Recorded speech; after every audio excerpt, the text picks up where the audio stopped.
Twitch says the title is invalid. Are you kidding? Are you kidding? I'm going to click go live anyway. Screw you, Twitch. Why would it be invalid? I don't know. Hello, if I'm live elsewhere, Twitch is saying the title is invalid. Is that because I'm saying Israel and apartheid together? I'm going to what do they mean by invalid? That's really interesting. Colin, Twitch is saying the title is invalid, question mark? So is it not working? I believe we're live on YouTube, which is... Yeah, we are live on YouTube. Hi, everybody. We have a very interesting program today. So the title is Jewish-Israeli activist Ronnie Barkan on Israel's apartheid treatment of Palestinians. So Twitch, I don't know. Screw Twitch. I'm not going to mess things up for Twitch right now. So, all right, Twitch. I guess I wish I'd screenshotted that. I don't know. Twitch. I'm going to screenshot this. Biatch. You're not allowed to say that. Yeah, the censors will get me. Well, yeah, I mean, it's just wild that that's the case, but... Despite the fact that Twitch will not allow us to go live, we have a fantastic interview coming up for you guys today. We do. Just bear with us. It'll happen in just a few moments, but I need to do some things to set up. So smash the like button. I need to send the text out. I need to set up my share screen functionality, all that jazz, as you guys know. Yes, we have Tina in the house today. Tina, why don't you go ahead and set up so people know what to expect from our guest while I send out the text. Right, sure. So we are speaking live today with Ronnie Barkan. Ronnie is he's a Jewish-Israeli activist that works in the area of Palestinian rights. I first met Ronnie about 10, maybe 12 years ago, actually, through his ex-girlfriend who moved here to the United States.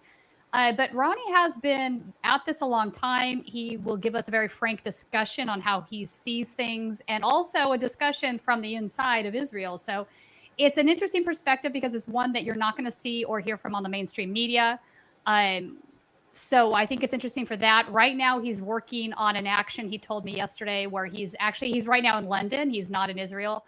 But they are now trying to boycott the arms manufacturer that is sending weapons to Israel. And apparently there's a plant there in outside of London that they are trying to shut down, and also they're trying to prevent the arms from boarding the ships to go down to Israel. So he's working on that right now, but he's been involved in a lot of different areas.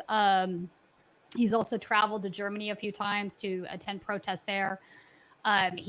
He's done protests inside the Knesset. So, but I think I'm going to ask him a little bit about some of the historical facts. My goal today is for the audience to have a broader understanding of how we got to this place, the birth of Zionism, how that differs from Judaism, how there is a left wing. The left wing isn't necessarily Zionist, though. That's something that might be hard for people to wrap their head around. So you're born in Israel, but you're not a Zionist, right? Yes, that does exist. So we'll be talking with Ronnie today just to I think this is a perspective that, again, that more people should have an understanding of, because it just doesn't get aired in the United States of America at all for a host of reasons. We'll talk about those too. Absolutely. So welcome to all who are joining us. Right now I'm sending the text out. If you aren't on our text notification list, join us by texting COUP to 370-370. That's COUP to 370-370. So that's what I'm doing right now, as I do in front of every live stream. The reason is because you can't trust YouTube to notify you when we go live. YouTube is really, really crushing independent media right now, and independent voices all over the place. So that's why we've set up our own text list so that we can let you know when we go live. So that's what I'm doing right now. I'm literally sending a text to all of you who are on the list. If you're not on the list, once again, please join it. So let's see, Status Coup Live. And then I put in the title. I'm dictating to you what I'm doing right here as we set up for our guests. But it's so important because if we don't do this, and by the way, it's a great cost to us as a small media company. These text message charges are outrageous. But if we didn't do this, we would simply have no viewers at all, because YouTube, as I'm sure you've seen, I'm sure those of you who are watching us right now, you're subscribers, and YouTube undoubtedly doesn't notify you. And it's a huge, huge crush. Even those who've been around for a while, Kyle Kulinski, Humanist Report, everyone has been noticing. Abby Martin has been noticing that the traffic, those who are avid viewers, are just not getting notified. So it's a big issue. So again, join our text list. Text COUP to 370-370. 1 second, I'm letting Colin know about our Twitch issue, which again, Twitch has requested that we change our title, which you guys on YouTube see what our title is. What could their issue possibly be? What could their issue possibly be on Twitch? I don't know. We've never had that issue before. Never had that issue before. So right now I'm texting Colin about that to see if he can handle stuff in the background. Selected to go live. 1 second. Go live on Twitter and Rockfin, if you can set those up. Okay, but you guys here on YouTube are here with us, and for now at least, we're gonna use our voices, and Ronnie's gonna use his voice, and you're gonna hear the truth. You're gonna hear what's actually happening, and that's what's important. So no matter what social media does, no matter what these tech companies, Twitch of course owned by Amazon, to get the truth out. So smash the like button. That helps kick YouTube's algorithms into gear. We shouldn't have to do that. We shouldn't have to rely on that, but we do. Share the stream. Let people know that we are live. And our guest is here, so I'm going to pop him in here, add him to the stream. Actually, want to switch and add him to the middle. So I think, Tina, that I have to remove you somehow and switch things around.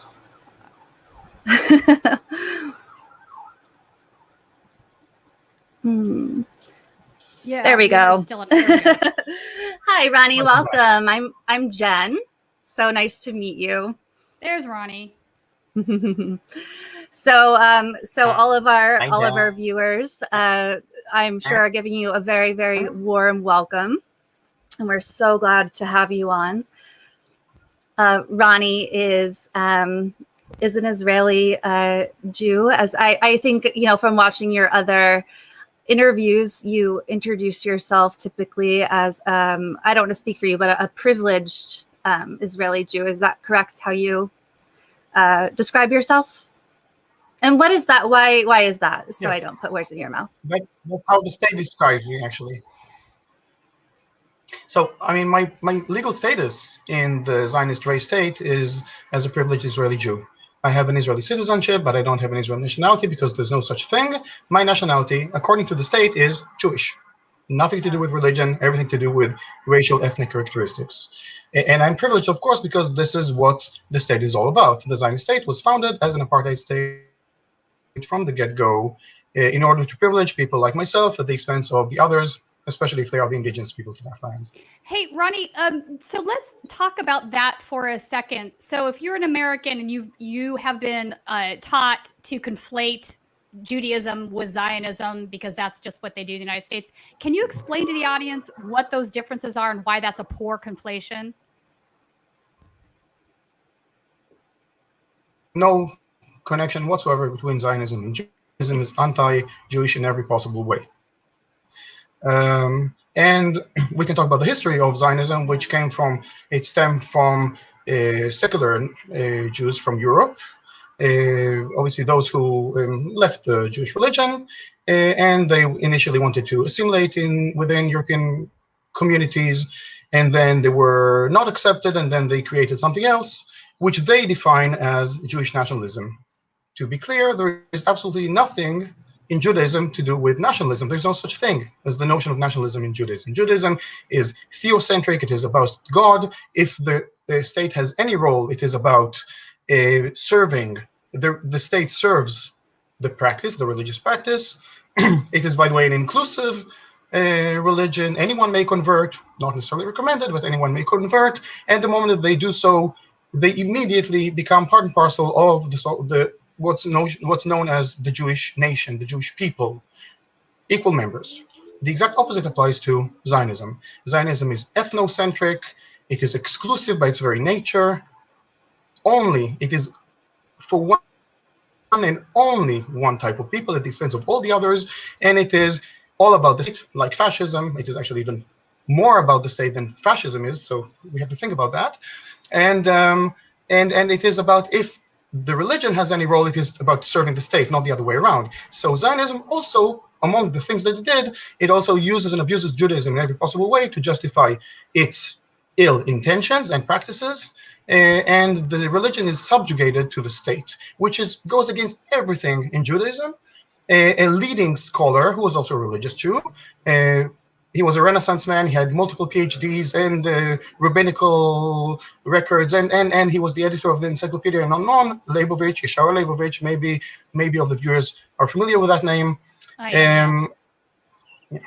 And he was saying very clearly, in a very harsh tone, that the Zionist state, or the state of Israel, is actually acting as the pimp for Jewish religion, for the Jewish institution. And you can imagine what he said about the religious institution in that state, which, again, this has nothing to do with Judaism. It has to do with the way that that religion is used and abused by that race state, which claims to be Jewish. Right. And Ronnie, let me ask you this, because... Oh, go ahead. Now, I will maybe add another thing, because I'll add one more thing, because we're already on that topic. First of all, obviously, historically, religious Jews, Orthodox Jews, were vehemently opposed to Zionism. That changed around World War II, when basically they had to, in a sense, sell their souls in order to participate and seek refuge also in that fledgling state. Many of them refused to do so, some did, and there is an ongoing struggle among religious Jews ever since. But there was no support of religious Jews whatsoever for Zionism. It was only among secular Jews and only among European, so white Ashkenazi Jews, and it wasn't a big success story, Zionism, until World War II. So we have to remember that. We can go into the history. I'm not sure that we want to waste our time on that, but I'm happy to elaborate. I only want to mention one thing. Whenever an Israeli representative, and basically all of them basically claim that if you are critical of that criminal Zionist race state, you must also be somehow anti-Jewish, anti-Semitic. That in itself is a very racist and anti-Semitic statement, because it basically not only insinuates, it claims, we have to be strict about the logic, it claims that if you are Jewish by religion or otherwise, you must necessarily support that criminal apartheid state. So, if A leads to B, it means that not B leads to not A. If they claim that and negating the legitimacy of that Zionist race state also negates or attacks Jews, it also means that if Jew, it necessarily means that by my religion or DNA, whatever they want to say, I must be supporting of that criminal supremacist enterprise. There is nothing more anti-Jewish that anyone may say, actually. Yeah, it assumes that the entire community is monolithic in its beliefs, and that's absolutely not the case. Ronnie, even today, you have groups of ultra-Orthodox Jewish folks in London area where you are now. We have them here in the United States, the True Torah Jews, that still think that the state of Israel is against the Word of God, against Torah. So those groups persist, and I think that they're often alienated by both the Christian Zionists and the secular Jewish folks that are Zionists. Would you agree with that? And what are your thoughts in that area? Absolutely, and they're also alienated by the media, unfortunately. Now, we have to remember that for Israelis, Zionists, they have two types of enemies. They have the enemy from without, which are the Palestinians. They managed to expel most of the Palestinians, therefore they are without. I mean, they used to be indigenous to that land. But they have the external enemy, let's say, to the clan, but they also have the internal enemy, which are the ultra-Orthodox Jews. And they are regarded no less than enemies to the Zionist state.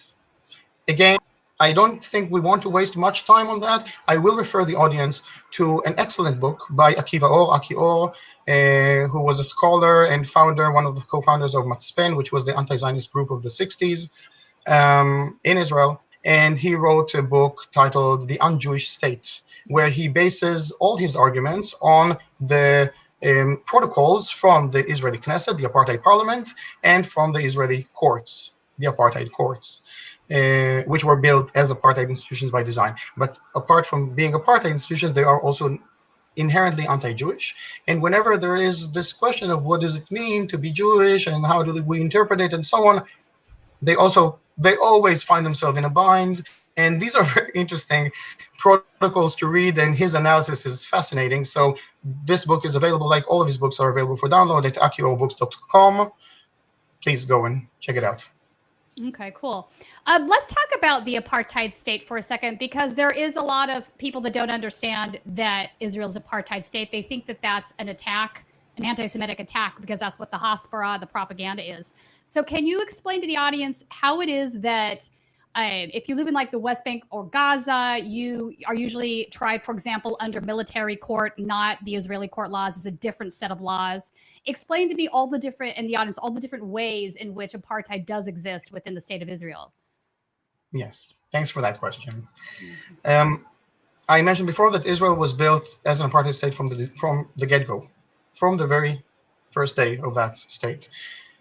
And this goes along with how we started, that I am a privileged Israeli Jew, and I get my privileges at the expense of all the others, especially if they are the indigenous people to that land. Sorry, I'm losing my voice a bit. So by law, Israel created different categories for its own citizens. First of all, let's talk about a little bit about history. In 1948, the Zionist state was founded, the same time that apartheid South Africa was founded. So and it was founded on the basis of two things: ethnic cleansing, by driving away as many of the indigenous people, the Palestinians, as possible, in order to create their cherished so-called Jewish majority, which is an ethnic majority. They created an ethnic majority in a place where obviously they were not the majority to begin with. Secondly, what they did is to make sure that those who were expelled will be denied the right to come back home, and make sure that those who remained, because obviously they didn't manage to expel everyone, will never be allowed equal standing. And they had to create an entire mechanism, the courts, the parliament, every single Zionist institution in that state is about that, exactly what I mentioned, making sure that I gain my privileges at the expense of the others. And recently there are also laws that are kind of more, brazenly show how this is being done, but it was there all along. So Israel was founded on that basis, on the basis of making distinctions between people based on their ethnic, racial characteristics, and based on denying Palestinians to return to their home.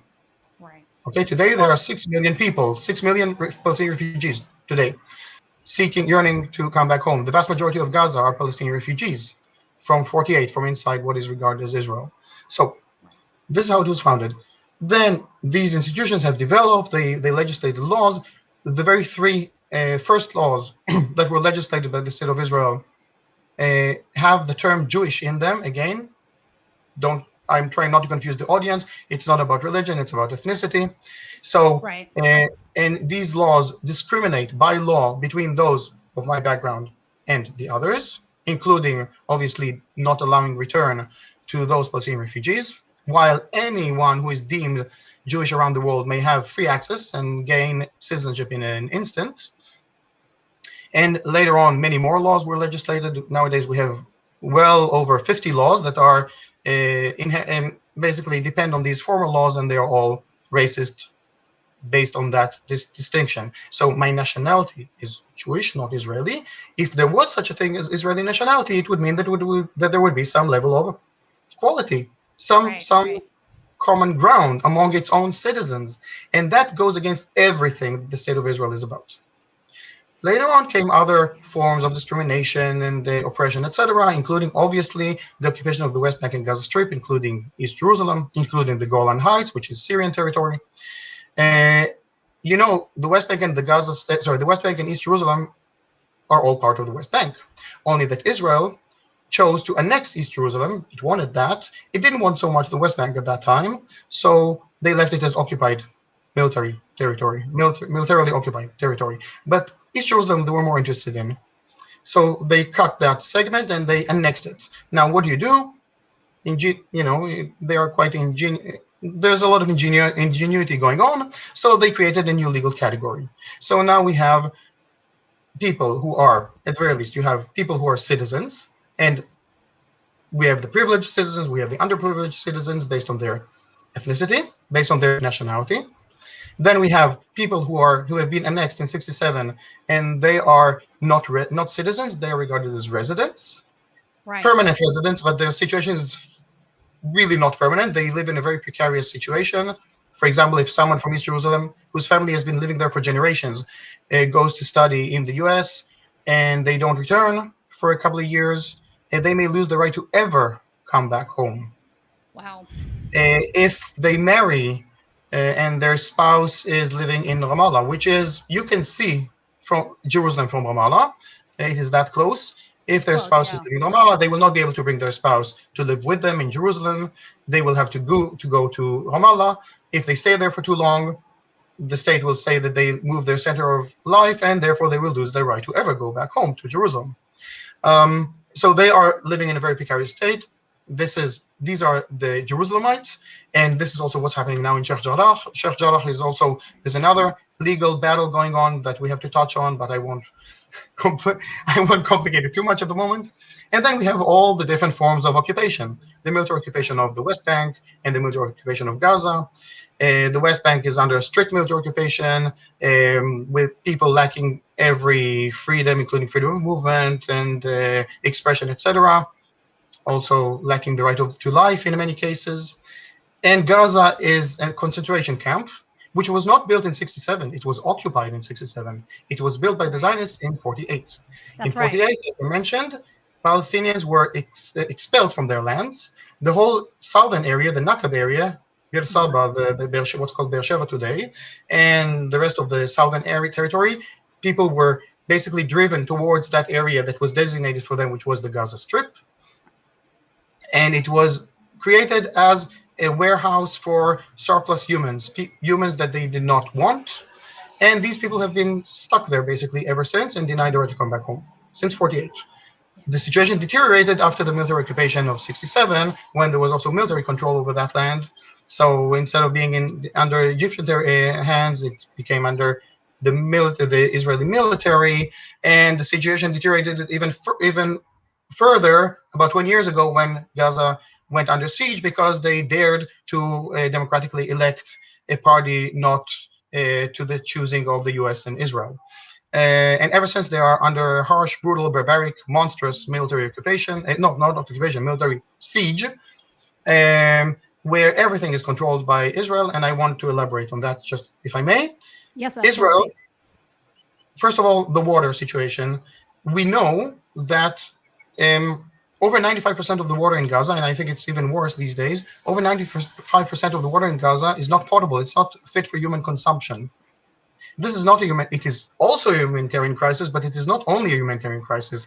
It is a politically motivated crisis. It is a man-made crisis. Okay?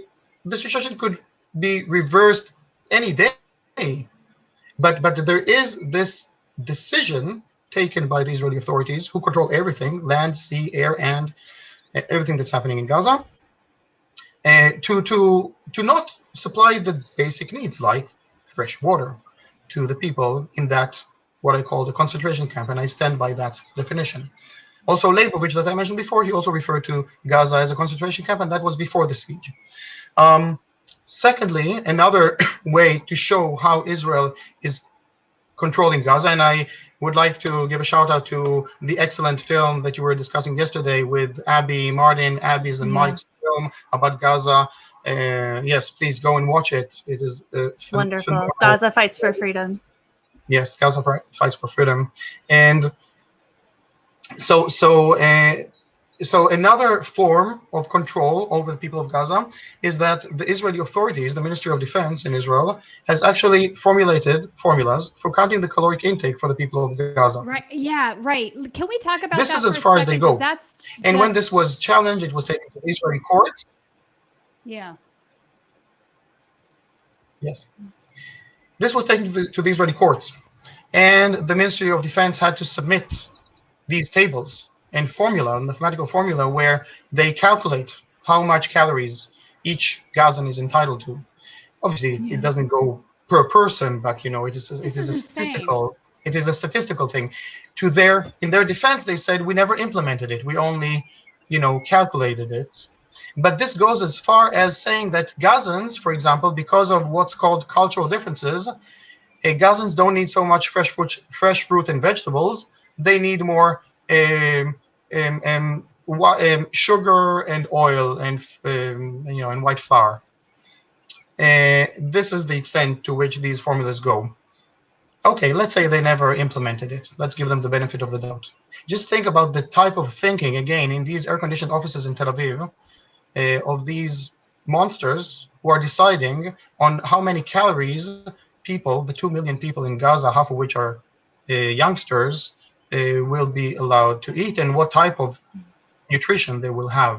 This is as far as Israeli control goes. And obviously there's many more examples. They are denying medical access. They're conditioning medical access on sort of collaborating in one way or another with the regime, and on and on and on. It's like the amount of horrible stories coming from Gaza is unbelievable. And actually, I don't think that it's even, I cannot really express in words the situation in Gaza. It's beyond description. And that is even before the massacre that is happening as we speak, where over 60 massacred in the past week. Why do you think, knowing all of that and all of that being what is happening, and it seems it will only get worse, why is it so hard for people to use the word apartheid and for them to see that that's the reality? We just now in the United States had some members of Congress, Alexandria Ocasio-Cortez, Rashida Tlaib, who is Palestinian, Cori Bush. It was kind of a shock that even those very progressive members of our Congress did finally use the word apartheid.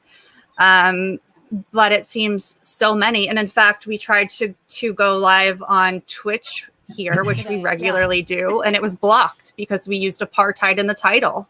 Why is this not seen as a reality when it is the reality? I'll say two things. First of all, the fact that we are experiencing this backlash whenever you simply use the term apartheid, it only means that we're doing something right. If there was no backlash, then I would start to get worried.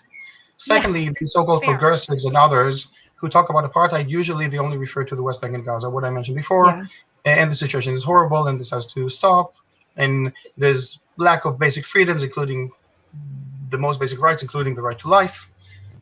There's two different legal systems enacted, for example, in the West Bank.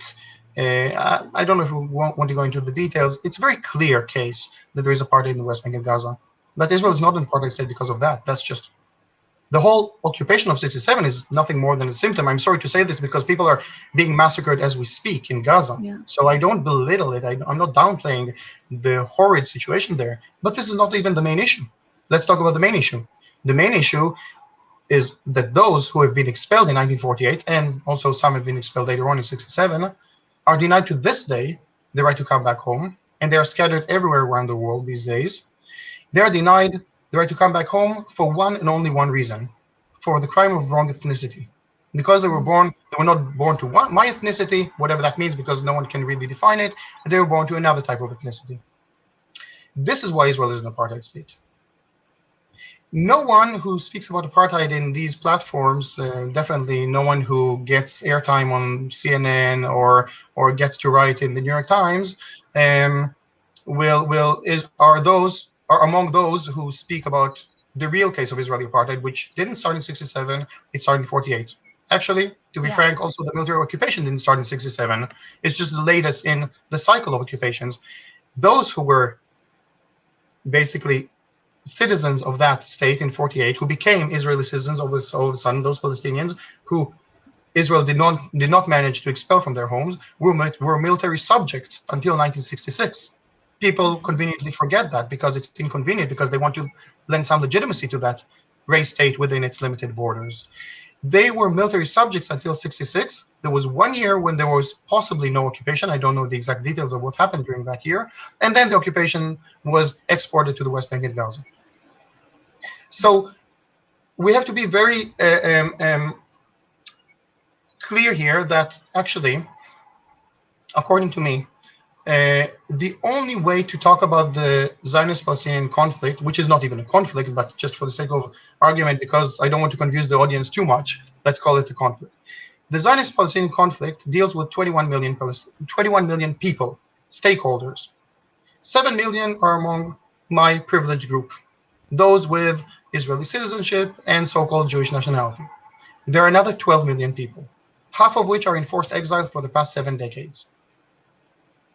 So we have 6 million in forced exile. We have another 2 million in unbearable situation in Gaza. We have how many do we have left? 1.5 million in the West Bank, and 1.5 million, roughly, I'm approximating here, in what is regarded as Israel proper, or what we call Palestine 48. Because this is all one land, this is all Palestine. Right. You can also call it Israel. Anyone who speaks a different language, anyone who speaks about the occupation only referring to the West Bank and Gaza, anyone who speaks about apartheid only referring to the West Bank and Gaza, anyone who speaks about Palestinians and they only count the Palestinians who are on that land, and they conveniently forget the 6 million who are in diaspora for the past 7 decades, anyone who uses the term Israel and Palestine to mean two different entities, while they are one is literally built on top of the other at the expense of its indigenous people.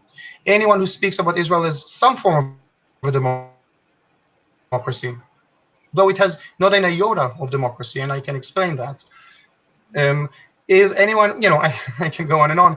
Anyone who speaks about 50 years of occupation rather than 70-some years of occupation is actually perpetuating and promoting and perpetuating Zionist propaganda.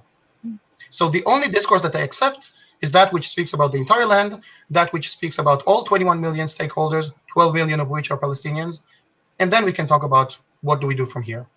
It is important for me to mention that as we speak today, there were demonstrations throughout Palestine, West Bank, Gaza, and inside what we call Palestine 48, or what Zionists call Israel. And these demonstrations, there's something very important about them, that they were joint demonstrations. So they finally, maybe for the first time, I don't know if it's the first time, they were speaking one voice across the board.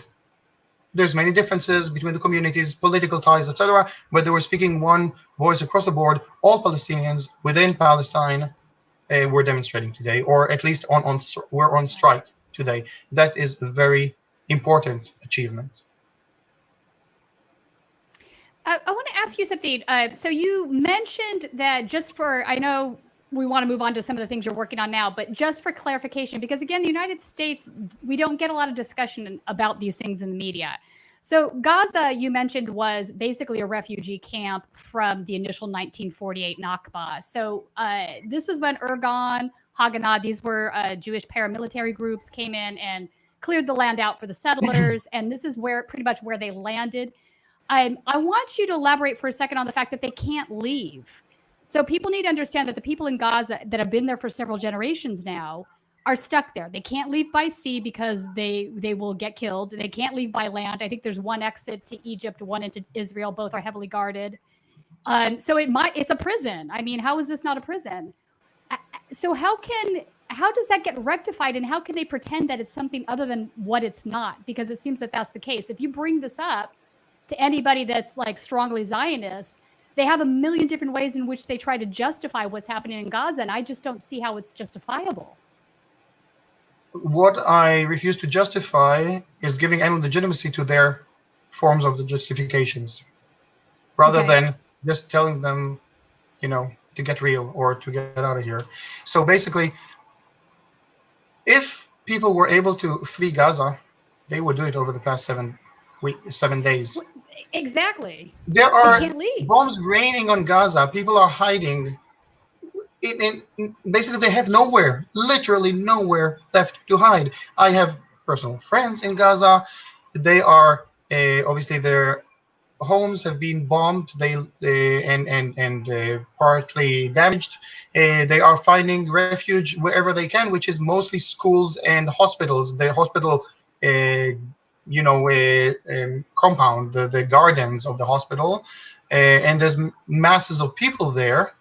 We also have to remember that there's COVID. There's rampant cases like COVID going on, and this in itself, if you add that to everything that we talked about, think about what that means in the sense of Israel's responsibility for the welfare of the people of Gaza. Not only that they deny them the vaccination that they have plenty of, they also basically do everything in their power to directly and indirectly kill these people.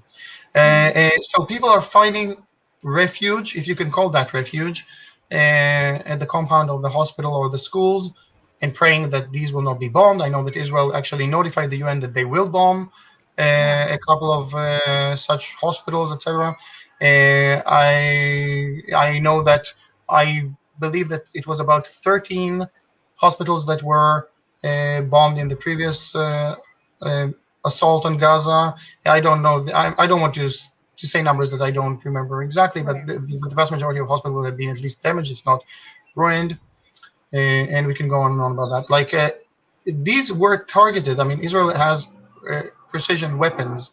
They are targeting these facilities intentionally. Intentionally, definitely, intentionally.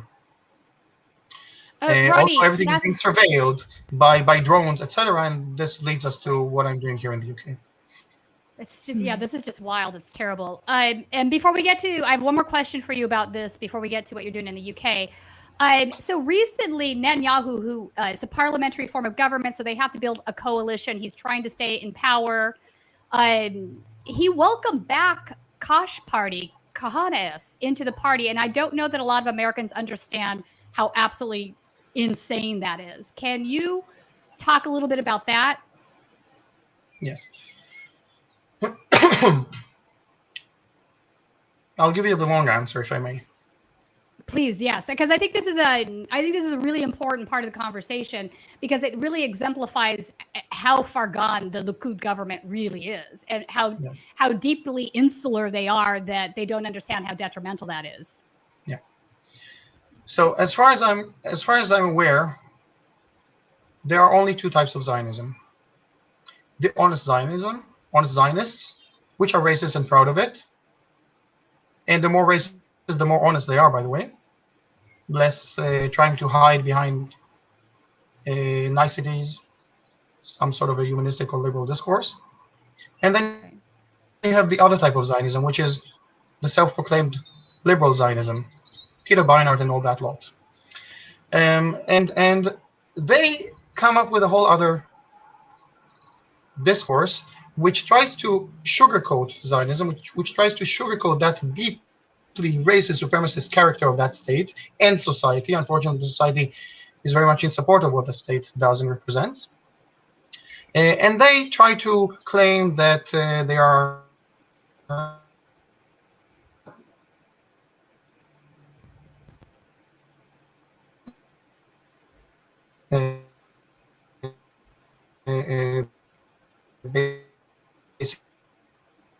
basically seeking peace and human rights, etc., while supporting the exact same values. I think we're losing Ronnie a little bit. Jen, do you hear? Hopefully it'll come back in. Yeah, she's frozen a little bit. Hang tight, folks. Hopefully the internet clears up. Yeah, he's overseas, so. Uh-oh, it froze. Where'd our Ronnie go? Here we go. Oh, there you are. No worries. I'm very interested in your answer. Don't cut out on me now. There we go. Okay. So there are the other type of Zionists that claim to be well-meaning and peace-loving and humanitarians, etc., but they support the exact same values that I mentioned before about the Zionist race state and everything that it does. They are maybe critical to a certain degree about the military occupation of 67, but other than that, they like their cherished artificially created Jewish majority very much. And these are the only types of Zionists that I know. What we see today and over the past decades is kind of what is regarded as fascization, becoming more fascist, of the Zionist, of the Israeli society and government. We see becoming more right-wing, extreme right, extreme right, etc. Or, as the way I would put it, they're just becoming more honest. They're just unapologetic about their Zionism. And obviously, you know, at the extreme, you have those that you mentioned, Kahana or Kahana, whatever they're called these days, Ben-Gvir and the others. And Netanyahu, for different political reasons, he chose to bring them on board because he's trying to save the seat. He doesn't want to go into this legal battle that is awaiting him in Israeli courts for corruption and other things. Now, this is basically all I see in this transformation. There is no transformation of anything. There's just becoming less apologetic, less kind of Zionism, which is in your face. Well, traditionally, historically, the left wing, the so-called left wing, because there is no left in Israel, so-called left wing, these self-proclaimed liberal Zionists, they were in power. The Labor Party, etc. And then there was some shift happening, and they lost power, and also they have become less and less relevant and definitely less dominant. By the way, to use the term leftist in Israel is a slur. It is a derogatory term. And using human rights arguments, or just saying the term human rights is like, cursing. And I mean it, literally. In many, no, I know. In many circles. Seen the videos. In many circles, yes. Yeah. Now, and this is what I'm saying, that Israel is just becoming more and more what it actually is. So we have less of the facade of normality and liberalism and so on. This facade is what I'm trying to challenge for decades now. This facade is basically every single article that was ever published on Haaretz newspaper, which I see as the leading tool of Zionist propaganda. It is every article that was published on the so-called Israeli-Palestinian conflict. And this facade is kind of breaking, and now we are coming to see kind of the true face, in a way, of Israel. I want to tell you something about Israeli society. As these events are unfolding in Gaza and East Jerusalem, etc., occupied Jerusalem,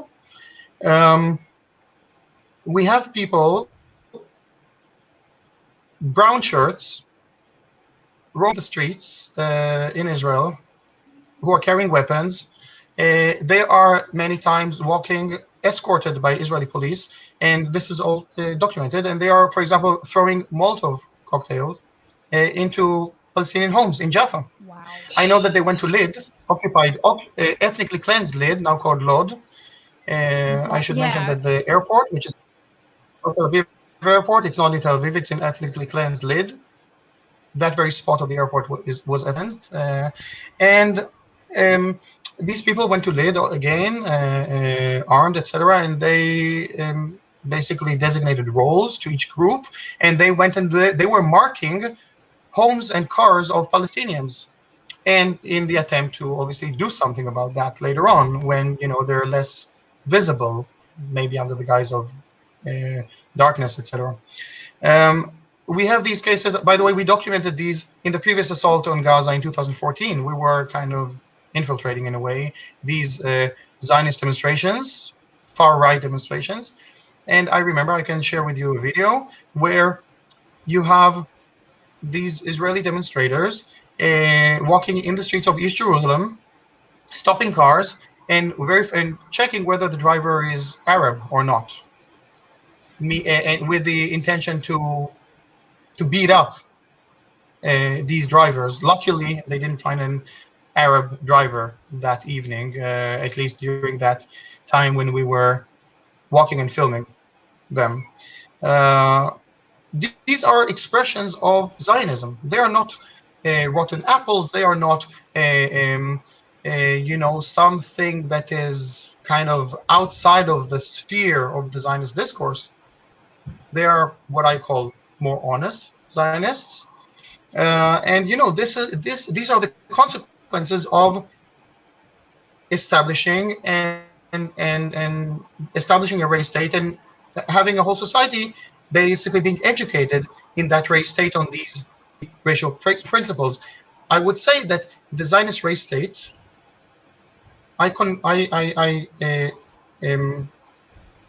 compare it to the KKK. The only difference is that in the US, the KKK was quite mainstream at the time. We know about Trump's father, for example. We know about the KKK marching the streets of New York, etc. But it is no longer legal or advisable to be part of that white supremacist organization.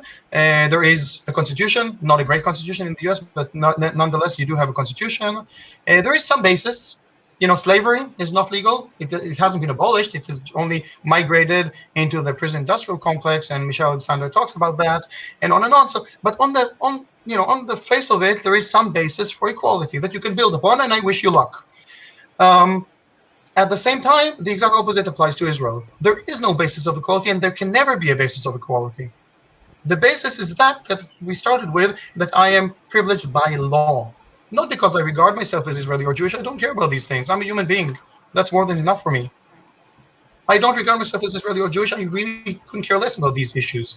These terminologies. But this is my legal status in that state, and that can never change as long as it remains a race state. And the moment that will change, obviously, it will have to become one form or another of a democracy. So when you have such a race state, and you have people educated in such a race state, these are the consequences, and there cannot be any other consequences to that. I can now talk, if you want, about these. This is the inevitable outcome, really. Yeah, I'll say one more thing about these so-called liberal Zionists. Mm-hmm. There are the Zionists, the honest Zionists, and there are the Palestinians, and so one is, let's say, fascist or racist, supremacist, etc., and the other are the indigenous people, and they have their rights, and they demand their rights. It's all. If you lean towards fascism and racism and so on, you become a Zionist, and if you lean towards humanism, you become supportive of Palestinian rights. So it's a no-brainer. Right. In this buffer, something else was created, which is the entirety of what we call liberal Zionism. Everything that you read on Haaretz newspaper, for example, is that. This liberal Zionism serves a psychological. First and foremost, a psychological goal for those people to feel, because they don't feel that they are racist and fascist. They want to feel that they are liberal and progressive, etc., even peace-loving, and this serves a psychological purpose, and for them to feel that they are the good guys, for them to feel that we are Zionist but well-meaning and peace-loving at the same time. And this is an oxymoron. Some even claim to be Zionist and feminist, and all kinds of weird things like that. And then it also obviously serves to show a different face of Israel, the liberal face of Israel, the peace-loving Israel, the whatever, progressive Israel.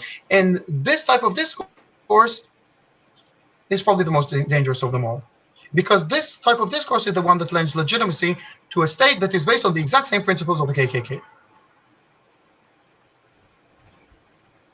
That's hard for a lot of people to digest, hence the silence. But I do hear what you're saying. So this sounds to me like, Ronnie, you're saying that the inevitable outcome of Zionism is what we see with Kahanist, with the Kosh Party. And just so people know what we're talking about here, Kosh Party was actually outlawed by Israel because of the fact they were advocating for actual genocide. They were actually genocide, like kill the Palestinians is the only solution we have at this point. The things that they were saying. Ronnie, you there? Yes, did we lose him? He's frozen a bit. Oh yeah. No, I'd love for you to comment on some of that stuff.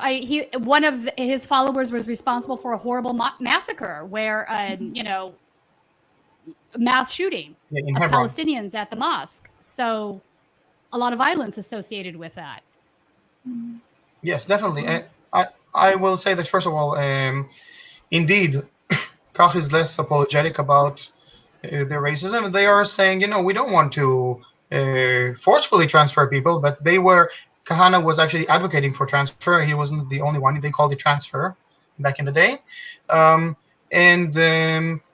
They're saying, no, we don't want to transfer. We will offer them some incentive to go away to their lands, whatever their lands mean, because this is ours and only ours.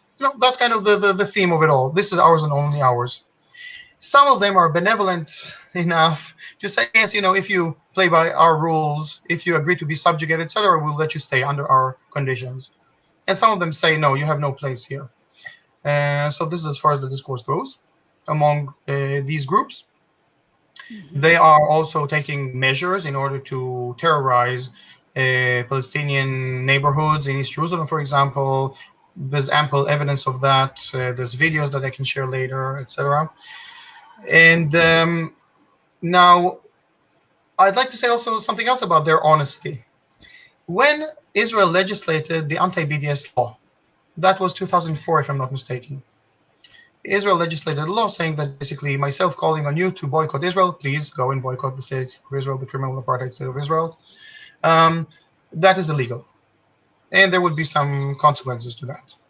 Now, they legislated this law. There were many heated debates in the Israeli parliament, the apartheid parliament. The most honest of them all were the far right. And there is one representative of this group that we mentioned a moment ago. And he said, look, what do you want from me? I am living in a settlement in the West Bank.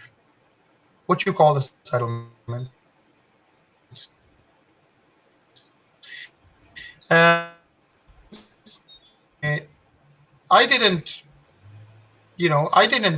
not occupying anyone, me personally. On the other hand, let me read you a list of settlements, occupied territories. And then he starts going through a whole list of kibbutzim,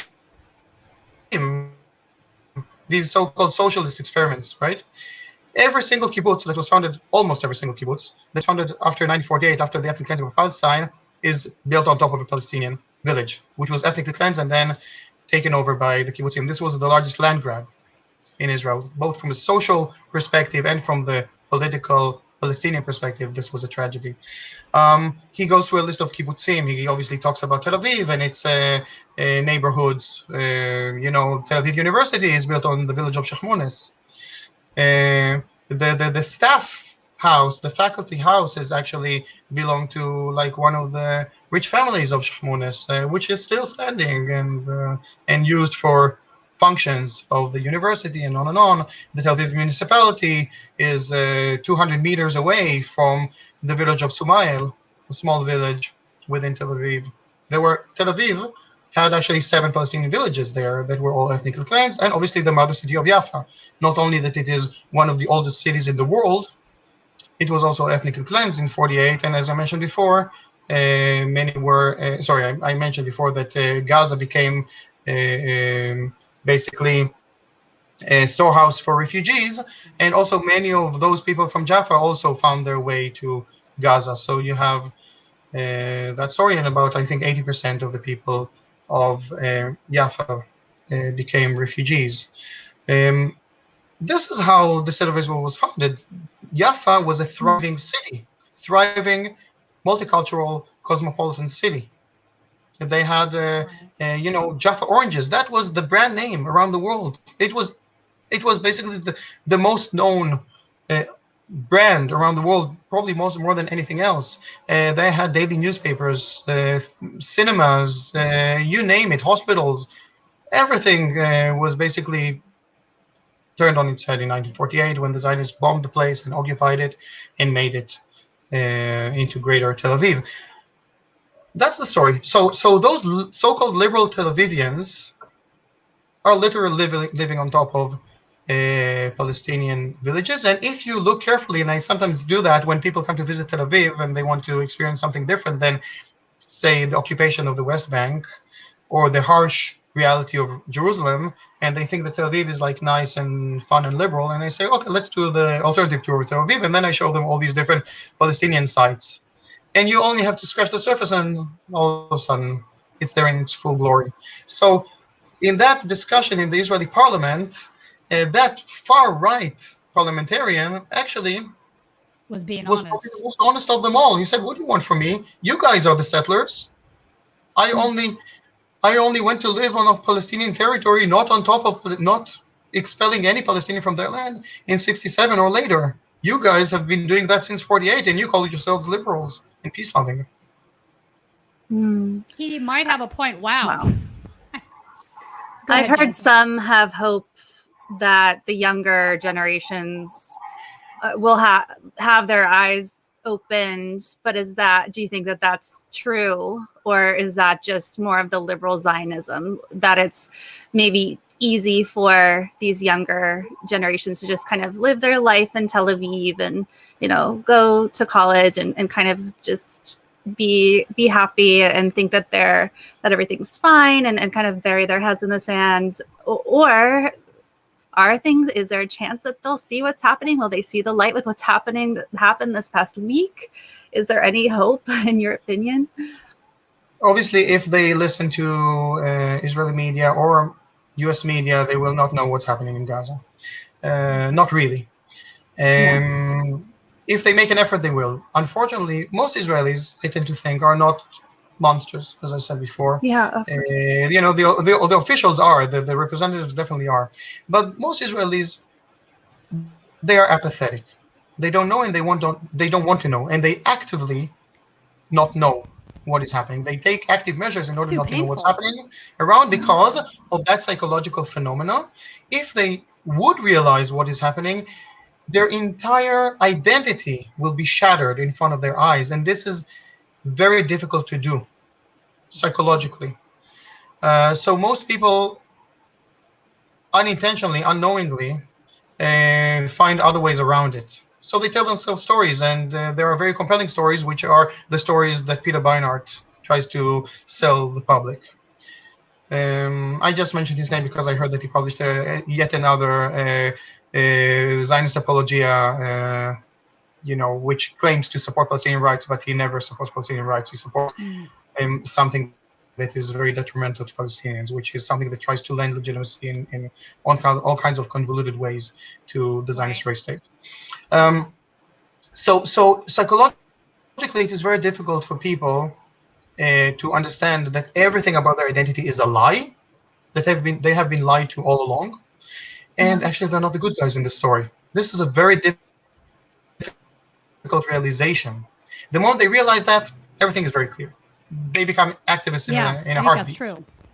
Yeah, or they leave. They become anti-Zionist in a heartbeat. How did that happen? Follow the understanding. There's no gap of time between the understanding and the action that follows. That's a good question, Jen. Ronnie, what was your awakening? Mine was quite uneventful. I was quite lucky not to be too drawn into this brainwashing. I was brainwashed to a certain degree, but I never considered myself too much of a Zionist, too much of an Israeli, just a little bit.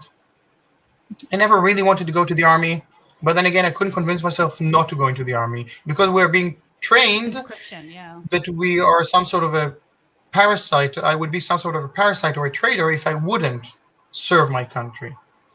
So I was contemplating the idea of whether I'm willing to serve or not for 6 years, 3 years in high school, and then I did also 3 years in university. Throughout that time, I was contemplating it. I never wanted to go to the army, but I couldn't convince myself to break out of it, to break away, and I had absolutely no one to talk to. No one about these issues. Luckily, today there are support groups whose role is very important in allowing for people who are contemplating these, who are questioning this issue, to find an ear and some help. So I was left with myself. I was contemplating, by the way, another thing, which is about vegetarianism, and nowadays I'm vegan. And then I ended up getting drafted because it was basically this mandatory military service, so I couldn't avoid it unless I took an active role in trying to avoid it. I ended up getting drafted, thinking that I could get out of the army whenever I wanted for medical reasons. Eventually, after 2 months in the army, even though I didn't do anything, luckily, all I did was sit and read books about missiles because I was studying physics and they wanted me to be in charge of some anti-tank missile project. Thankfully, I'm not there any longer. So all I did was sit in the library and read about missiles for 2 months. And then I had this realization. My first realization was about it's time to stop eating animals, which is something that I had running in my head for a long time. And my next realization, exactly a week later, was it's about time to leave the army. And what I realized is that this whole notion of being a parasite or a traitor doesn't have any meaning for me anymore. It sort of disintegrated in front of my eyes. And I realized that, and the only thing that I can be a traitor of is humanity. And and my only obligation is something that is universal. So from that moment on, I'm, like I said, I'm a human being. I'm not for me. And obviously, the moment I realized that I'm no longer an Israeli, the rest was very easy because it's not complicated. They try to tell you, part of the propaganda tries to tell you that the situation in Israel-Palestine is complicated. It's not complicated at all. It's harsh, it's brutal, it's not complicated. Ronnie, complicated than apartheid in South Africa or slavery in the US. Right. Ronnie, let me ask you a question on that. So I had this realization, and from there on, it took me about a year and a half to get out of there. I was fighting the system. Eventually, I won, and I was a free man. Wow. Okay. Sorry, I didn't mean to interrupt you. We're getting a little bit of a lag. I thought. I'm sorry. I have some trouble with also with the connection, and you see the lighting. I'm kind of. I just arrived here today. No worries. No, I'm just glad to have you. This is very informative, and I'm just thankful to have you be able to do this at all. So I want to talk to you about, at that note, where I think a lot of activists in Israel are at, and I think that you will agree with this, that there's no such thing as a two-state solution. If there ever was one, it was a farce, and that really the only option is for Israel, Palestine, whichever, or call it something else, call it something. For this state to become an actual democracy, meaning that everybody there has, Palestinians have a right to return to their homes, that there is one law for everybody, treated everybody equally, because really the illegal settlements are everywhere. I mean, you mentioned earlier, even the Golan Heights, which is part of occupied Syria. That's not West Bank. We're now in Syria now, right? So the settlements really are everywhere. And I don't think it's possible to dismantle them. There's just too many of them. So what are your thoughts on that? Like, realistically, what are your thoughts on that? Yes, so I support a less than one state solution, but one is good enough. You can call it by any name you want, right? As long as there's full equal rights for everyone, and minorities are protected. So we respect people's cultural rights and collective rights. We respect people's individual rights, and minorities are protected. What I just said goes against everything that Israel stands for today. Right. Israel is all about exclusivity. It is for one only type of people at the expense of all the others. It is vehemently opposed to the rights of minorities, and it is definitely vehemently opposed to equality. I like to say that the most radical discourse of all in Israel is demanding equality. There's nothing more radical than that. Whatever. If I will say that I support this or that Palestinian faction, I would only be regarded as a traitor. But if I talk about equality, it's beyond the scope of thinking in Israel. So, yes, we have to demand equality. We have to demand return. These are the two fundamental issues. Okay, obviously, it goes without saying we have to demand the ending of the harsh, brutal military occupation. By doing that, overturn everything that Israel is doing. And then, obviously, there's many other measures that have to be taken because, as we know, apartheid was abolished in South Africa. It doesn't mean that there's no financial apartheid, for example. It doesn't mean that, things are peachy, but they have taken the first step in abolishing apartheid. Hopefully, we will manage to learn from the past and do this transition in a far better way, obviously, hopefully a non-violent way. Mm-hmm. Now, it only makes sense that there will be one state, or less, as I said. If you want to have two states, great. Both states will have to respect all the things that I mentioned a moment ago.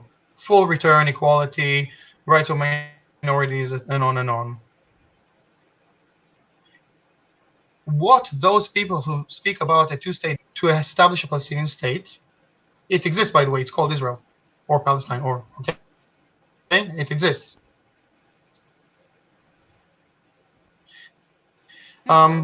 They want to establish a Palestinian state in part of the land because they need to make sure that they have their cherished so-called Jewish majority in that smaller territory.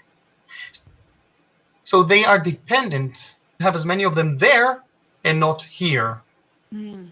This is why all these so-called leftists in Israel are fighting really in every possible way in order to still kind of resuscitate this false discourse about two states. And now they come up with this another false discourse, which is called a binational state, which is just as bad.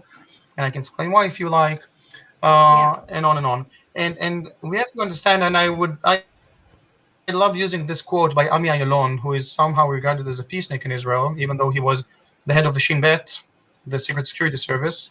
And then he was part of this so-called Nusayba Ayalon Peace Initiative, which has nothing to do with subjugation and control. And he is a member of Knesset. And he says in a J Street event some over 10 years ago, he says that our identity as a Jew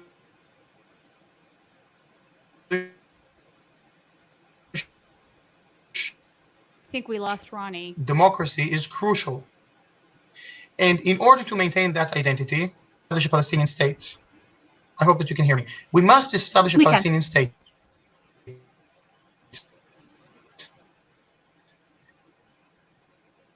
Not because we love them, but because this is existential for us. We do not maintain that so-called Jewish and democratic. And then he goes on and he says, the whole issue of how to imagine a scenario where we force a Palestinian state on them and we have enough military power to do that. They are dependent on establishing a Palestinian state. Forget about Palestinians. It is for their sake, because they need to maintain their cherished Jewish majority. This is what is regarded as left in Israel. And then you have the right wing who are more honest and they say, this is all ours. We will control everything. If you behave, we will let you stay. If you don't behave, we will kick you out. These are the variations of the right-wing agenda, which is also basically the acting government in Israel over the past recent decades. But you know, this is what we have, basically. So the two states have nothing to do with serving Palestinian interests. It is exactly about enshrining apartheid, protecting, perpetuating apartheid within a smaller territory. So you can put it in other words. Ilan Pape says that, you know, the difference between the right and the left is that the right wing want the entire, which is free of Arabs, and the left wing they are modest, so they only want a small part of the territory as long as it is free of Arabs. Gotcha. So that sort of makes sense. Let me ask you this: what on the psychological aspect? You were touching on this a little bit earlier, and I think is it Naftali Bennett? I think is his name. One of the politicians there. There was like a video of him discussing this, what you're talking about the importance of there being a Jewish majority and how that was related to security. I'm wondering, Ronnie, so we could all sort of, anyone that has any sort of Jewish background can understand the fear. Anti-Semitism is real. We can't pretend that it's not. You know, my great-grandparents were killed in World War II Germany. We all have these stories, right? So there is a reason that this fear exists. But my concern is, and what I see really clearly, and I don't know if that's because I'm an American, what I see very clearly is that fear is being used to manipulate a certain dialogue. I don't know that Israel makes Jewish people more secure. I don't think it does. I think there's a really strong case that it actually, in many aspects, its actions can create more anti-Semitism abroad for the diaspora. So, but it's still being weaponized, right? That fear is being used, it's being weaponized to sort of push this liberal Zionism that you're talking about. Would you agree with that, or what are your thoughts on that? I'm curious to know. Yes, I absolutely agree with that. And even more so, any discussion about trying to accuse someone who is opposed to war crimes and what are regarded as crimes against humanity, because apartheid is by the law, according to international law, it is regarded as a crime against humanity, on par with genocide. Trying to claim that those who oppose war crimes and crimes against humanity are somehow anti-Semitic, that is at best an ill-will intentioned argument.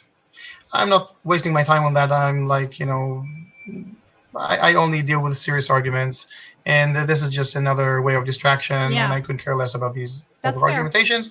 I'm now in the UK, and I'm seeing that in the news, they report something about the so-called Israeli-Palestinian conflict. It's not a conflict. There is a system of control, oppression, terrorism, state terror by Israel against Palestinians, and it has been happening for the past 7 decades.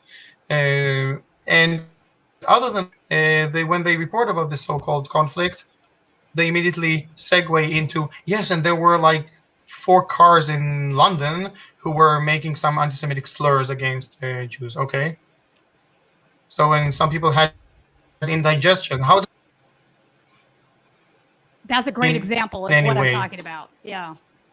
So I'm not willing even to waste my time on these arguments. Okay. More than that, the Zionist state is the leading anti-Semitic force in the world today, and I'm not exaggerating. Mm-hmm. Again, this is a whole discussion itself. I can go into it. I can make my point. It is all well documented, but I don't know if I'm going to that. I also wrote some articles about that. But the whole idea that Zionism has anything to do with Judaism has to be challenged, or in other words, I challenge any and all conflation of criminal supremacist Zionism and Judaism. Well, they're opposites of each other. I mean, they can't be the same. I mean, the core principles of what these two things are cannot coexist, because, I mean, heal the world. Exactly. How does that go hand in hand with Zionism? It just doesn't. That's my personal opinion. Exactly. Well, let's talk about what you're doing. Yes, I mean, really, the whole issue of these false accusations of anti-Semitism, that is a very large topic for discussion, but the most important thing is what you mentioned before, how it is being weaponized. And I'm not playing that game. Let's talk about the real issues. I'm not, I have better things to do than frankly idiotic argument about which is all meant to distract us from the real issues at hand. And the real issue is crimes against humanity that are being practiced for the past 7 decades, and they're ongoing, and people's lives are at risk as we speak. All right, so let's get to the UK. You're currently outside of London, where there is a weapons manufacturing facility for an Israeli weapons firm. My understanding is that you folks were, there's a group of you were trying to shut down the weapons manufacturing, and now I believe you're going to try to stop them from exporting the weapons. Talk us through a little bit about what's going on there right now with the action you're involved in. Yeah, so I had the privilege of participating in an action, a direct action, with the attempt to occupy an Elbit factory. Elbit is Israel's leading manufacturer, private company that is manufacturing arms. There's also state-owned companies, weapons, drones, weaponized drones, and so on. And they have many facilities here in the UK. We attempted to scale the roof and basically occupy the place and shut it down for a while. We were arrested, and I spent myself and 2 other activists, female activists, we spent 24 hours in police cell, and now I'm free. So this is basically what I've been up to in the past days. And I think that these types of direct actions are very important. It doesn't mean that everyone has to occupy a factory or risk getting arrested, but there are so many ways in which we can take action. And this, we have people's, there's an imminent danger as we speak. There is a sense of urgency right now to do something, and people can do many things, and there's very creative ways in order to take action, also in a safe way. I'd like to commend the Italian dock workers who refused to load weapons on top of an Israeli boat.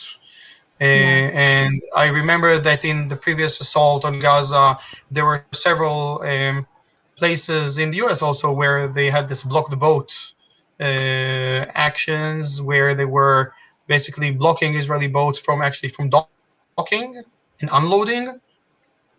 There's and these things are very important. I cannot we don't have to underestimate like the value of such actions, both financially and otherwise.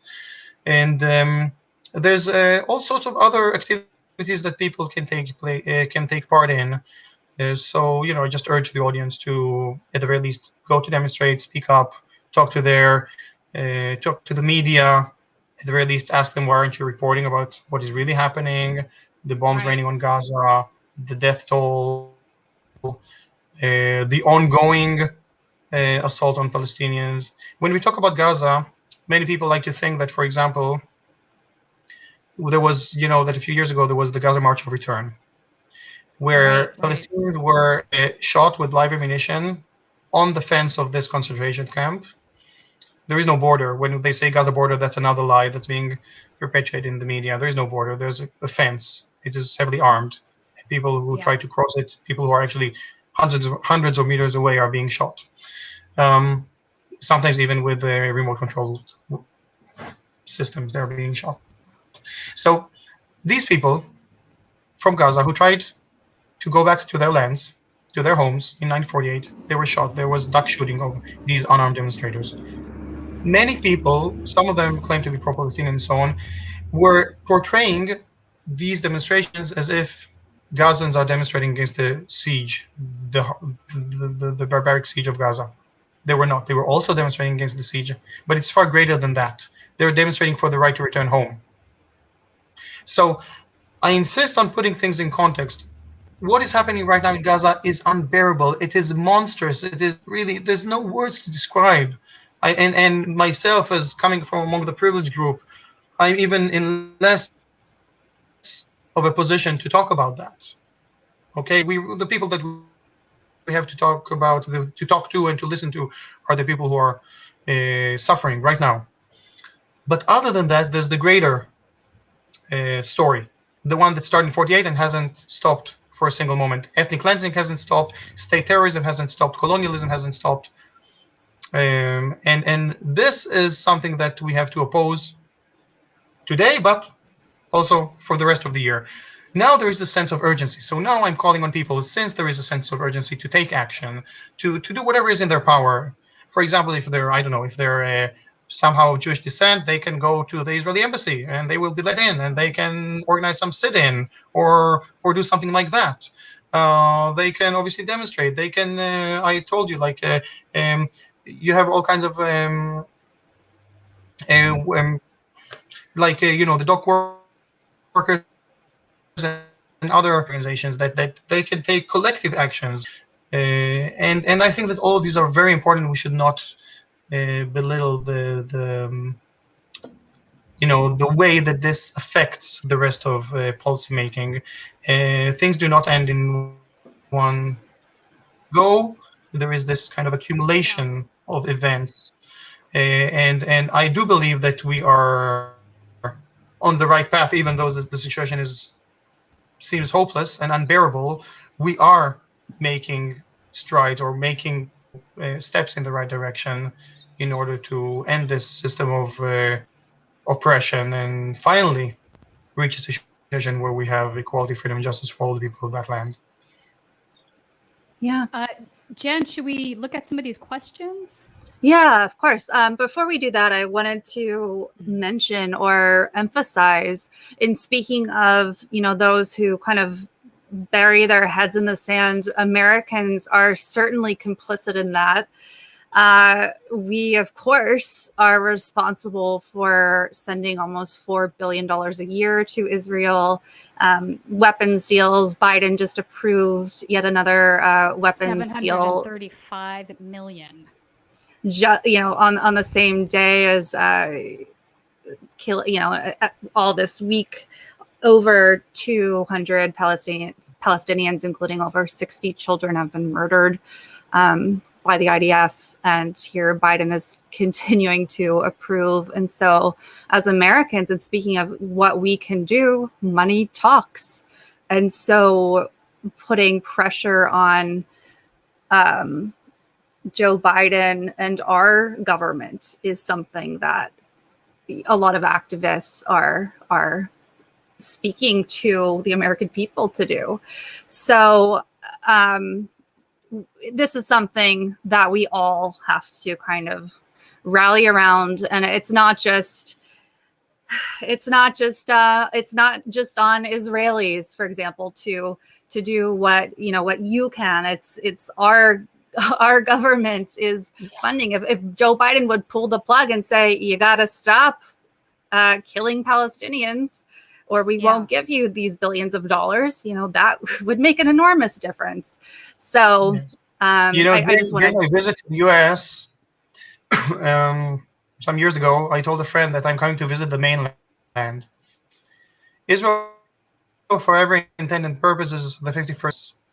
And people think that there's, it's about the arms trade and so on. And obviously, this is very important for both countries. But the U.S. is far more than that. In the Middle East, that cannot be sunk and doesn't require any American soldiers to protect it. And this is true. Another way to talk about it is to simply say that it doesn't matter who the Prime Minister of Israel is. There is an absolute broad support for the U.S. In Israel. And Israel is doing the U.S. bidding just like the U.S. is doing Israel's bidding in the Middle East. So Israel is a proxy for the U.S. in every... Oh, absolutely.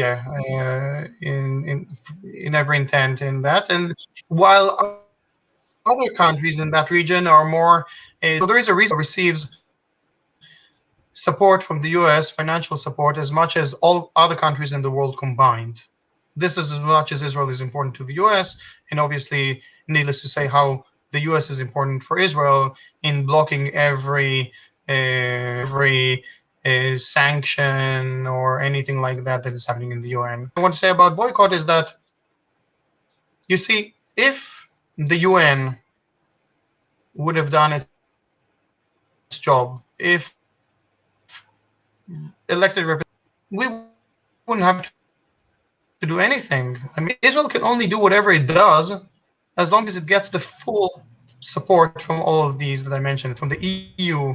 Every single member state of the EU is in violation of their own laws in order to protect Israel. The US, of course, needless to say, the UN is not doing its job. And on. This is why it's up to us. Boycott, divestment, sanctions. Boycott is something that every one of us can do. Divestment is something that if you are invested in a certain company or etc., if you belong to some organization, you can ask to disinvest. And finally, sanctions is something that an international body can do. Those people at the top, they're not doing. They're not holding Israel to account. Unlike what they did do, while the rest of the world, while Israel and the U.S. were the best friends of South Africa, the rest of the world was sanctioning and boycotting South Africa. So we have to apply these measures also towards Israel. That is the very least we can do. Not only that, this is what we can do. This is what we are obligated to do by law. Since they're not doing their job, it is up to us. And therefore, I'm calling on the audience not to wait for the politicians to do the right thing, but actually to do it themselves. I also want to mention, as much as Biden is responsible, I don't want to let people like Bernie Sanders off the hook. I know that some of you are great supporters of Sanders, but I'm disappointed in Bernie. I'm a Bernie fan, but okay, I'm not disappointed because I had no hopes to begin with. I'm very disappointed in his response. Sanders is Ronnie and I Sanders was interviewed. And I'm happy to do so. I enjoy it a lot. So when Sanders was interviewed by Mehdi Hassan, for example, about the duck shooting along the fence of the Gaza concentration camp during the Gaza March of Return, he was asked by Hassan whether Israel is committing, would you say that Israel is committing war crimes?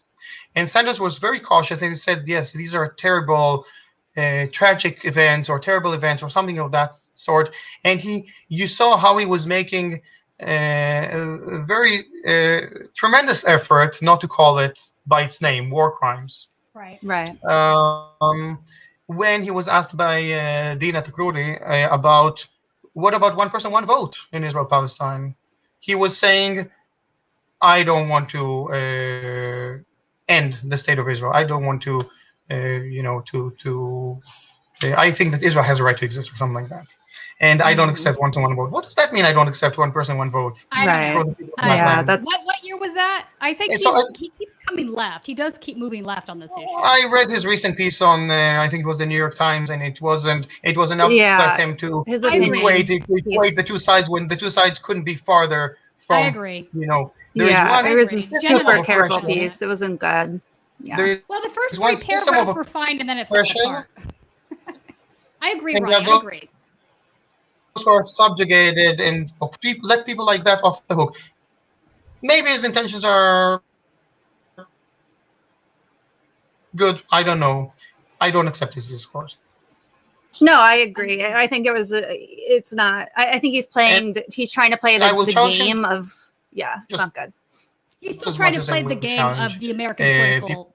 I mean, the Overton window in the United States and what you can say about Israel is really very narrow. It's unfortunate, and we have to expand that because this is part parcel of the problem is Haspara, if I'm saying that correctly, the propaganda that the American people have been given for so many decades now. They don't really understand or know what's going on in Israel. They really don't, Ronnie. And the unfortunate reality of that is that the elected officials, in order to hold on to votes, right? So it's this entire system, and it's not just the military-industrial complex. That is a big part of it, but it's also AIPAC and a host of other organizations that it's the cycle of the revolving door. They make donations, they expect something in return, and so everybody's afraid to actually have an honest discussion about what's happening, and it's unfortunate. But I feel like I agree. Like I know that he's playing that political game, but if you can't call out war crimes, then what are you doing? I'll say right, they're war crimes. They absolutely are. There's no messing around here. They're war crimes. It's really disappointing. And Bernie in general, the blood of the children of Gaza is also in his hands. Yeah, I understand. I agree. Yeah. I agree with you. It needs to end. This bullshit needs to end. It's too much. And if you can't call it a war crime, then I don't know what to say. I mean, in fact, I tweeted this yesterday. The United States of America has committed war crimes. Israel has committed war crimes. Oh, we commit war crimes. We're terrible. These aren't controversial statements, folks. We're the world's terrorists. We're awful. Yeah. So at some point, we have to come to terms with that in some way. And it's I'm not saying it's okay. I'm just offering an explanation as to why this is the case. And you've been here, Ronnie. You know what I'm talking about. They'll call you a capo, a self-hater. If you're a Jewish person, you have the audacity, because they think it's an audacity, to say something about these things. That's a very controlled environment. I think it's starting to change. I think it is changing. I think it's definitely changing. But that has been the reality. It's the fear is to silence people. It can be very effective, and it's unfortunate. There needs to be. But Bernie's old now. Like, he needs to go balls to the wall and just I agree. go for balls it. to the wall, Bernie. Bernie, balls to the wall. Go for it. Yeah, I agree. So I wanted to there's some great questions in the chat for Ronnie. There was one about the towers, the AP, I think referencing the two towers that came down. One was an apartment. The other was the Associated Press building.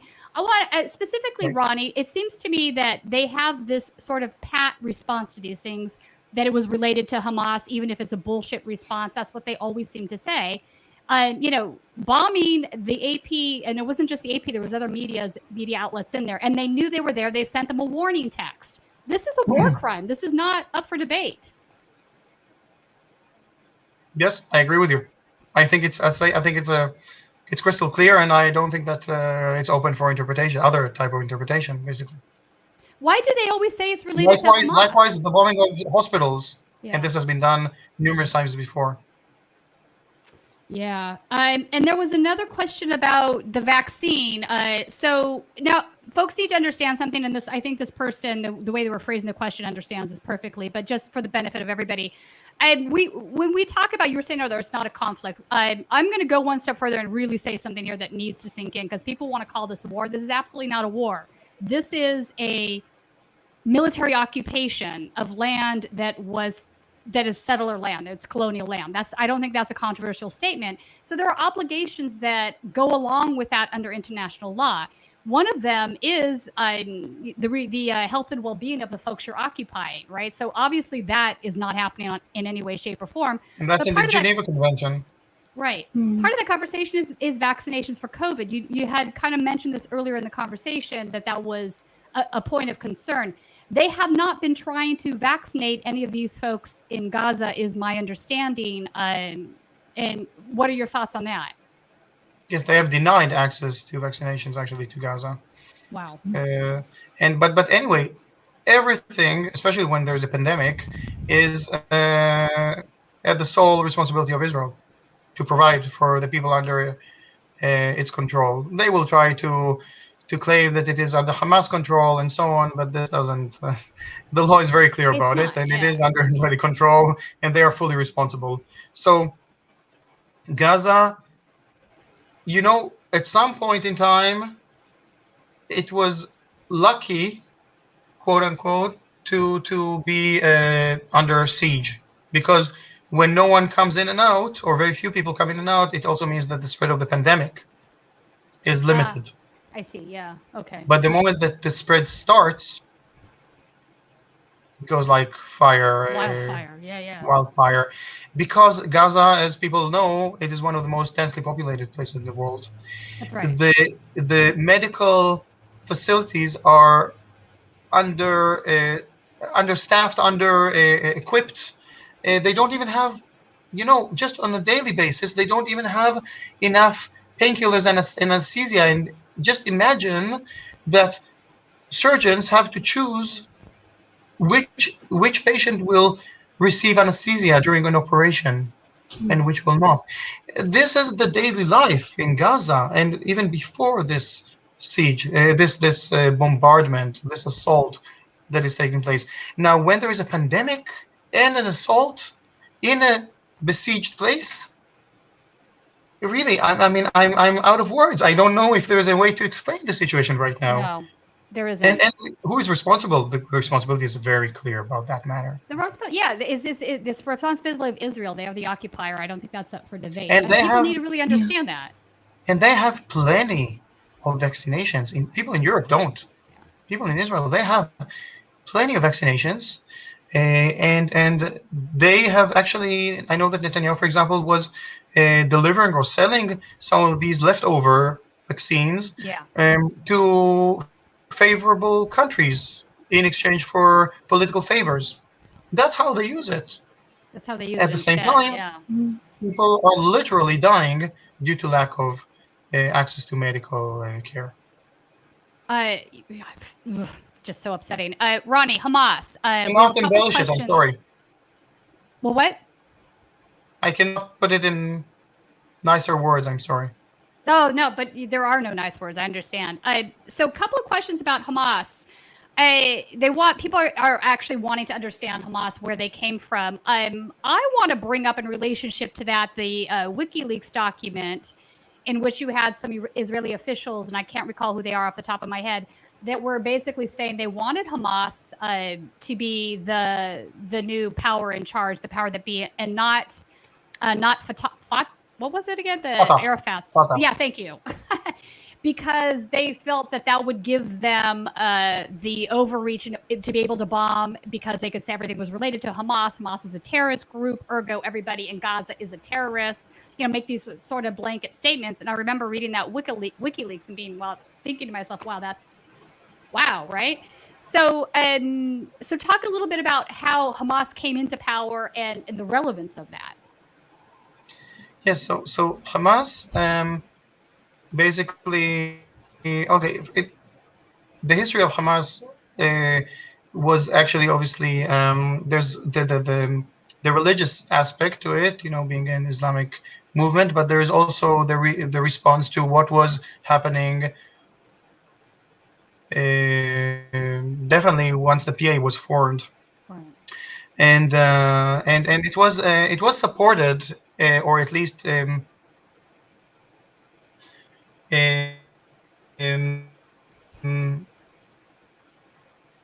let room to grow by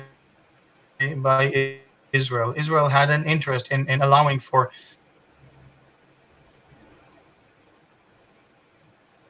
Yes, I'll just carry on speaking. I hope that you can hear me. Yeah, you cut out for a second now, there, but I can Hamas hear you. is okay.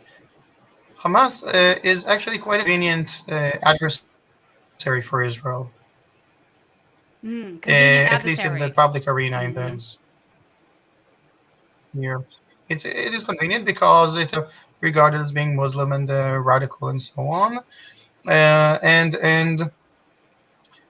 and yes, obviously, whenever for Israel, it is convenient to have Hamas there. Now, they came into power in I think it was 2006 when there was the elections, and ever since, basically, what Israel did with the full support of the U.S., even though these were fair elections, and basically just that the people chose not to support the Fatah or the PA, which was basically regarded as being quite corrupt, etc. They chose the alternative, the anti-corruption alternative, and Israel and the US didn't like that, so they put Gaza under siege to teach them a lesson.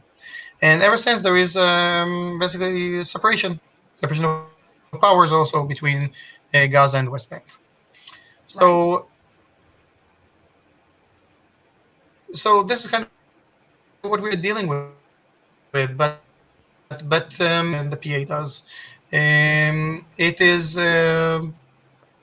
is acting in a different way than the PA does, but it doesn't mean that we have to focus on those differences. It doesn't mean that just because they speak a different language that their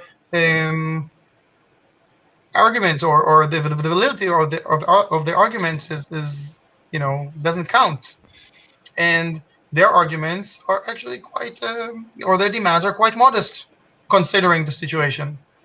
And even these modest demands are not being met. So, I don't want to go into the internal fighting between Palestinian factions, etc. It's not my job, even though obviously there is much to be said about that. But I would just say that Hamas is quite convenient for Israel to point the finger at, these radical Islamists. Okay, does that take away from Israel's responsibility? Not at all. Yeah. Let's say that. Okay, let's. I'll put it differently for the audience, so they don't feel that I'm kind of trying to evade the question. Yes, there is Palestinian terrorism. There's also Zionist terrorism.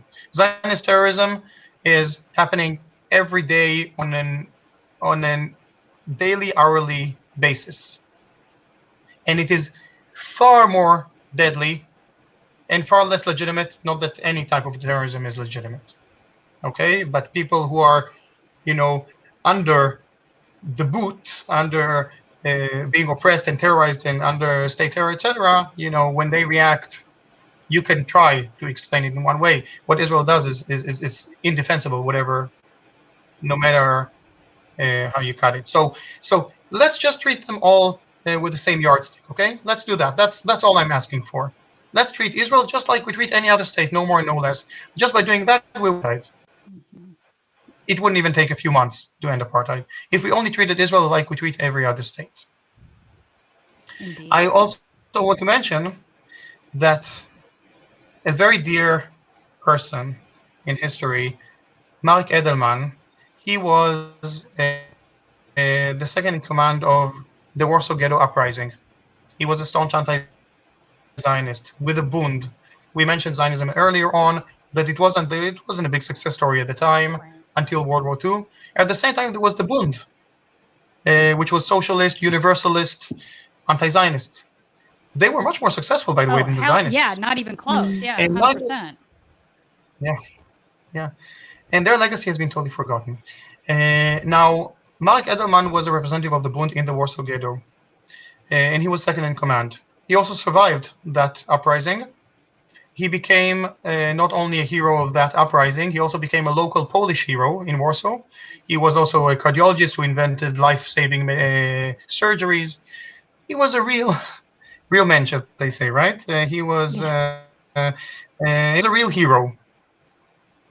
When they marked 50 years to the Warsaw Ghetto Uprising, obviously they invited the most senior living representative, which was Marek Edelman, to participate. He was also living in Warsaw.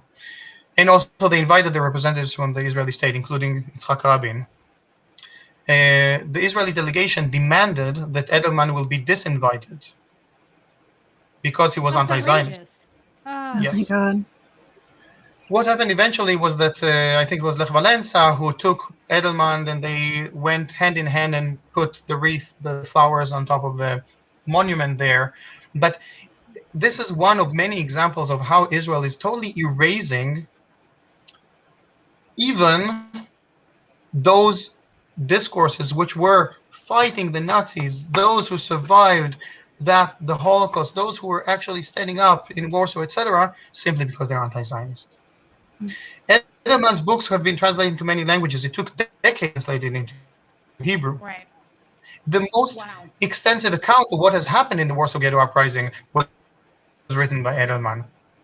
It's like his role is like beyond, anything that I can say about what happened in the uprising. Yet he will never ever be taught in Israeli schools. We always hear about, what's his name? Anilevich. Mordechai Anilevich was the commander, and he died during the uprising. We never hear the name of Edelman. Why did I mention Edelman? He also wrote a letter sometime before his death. He also wrote a letter to the partisans of the Gaza ghetto, expressing his solidarity with the Gaza partisans. This was his view.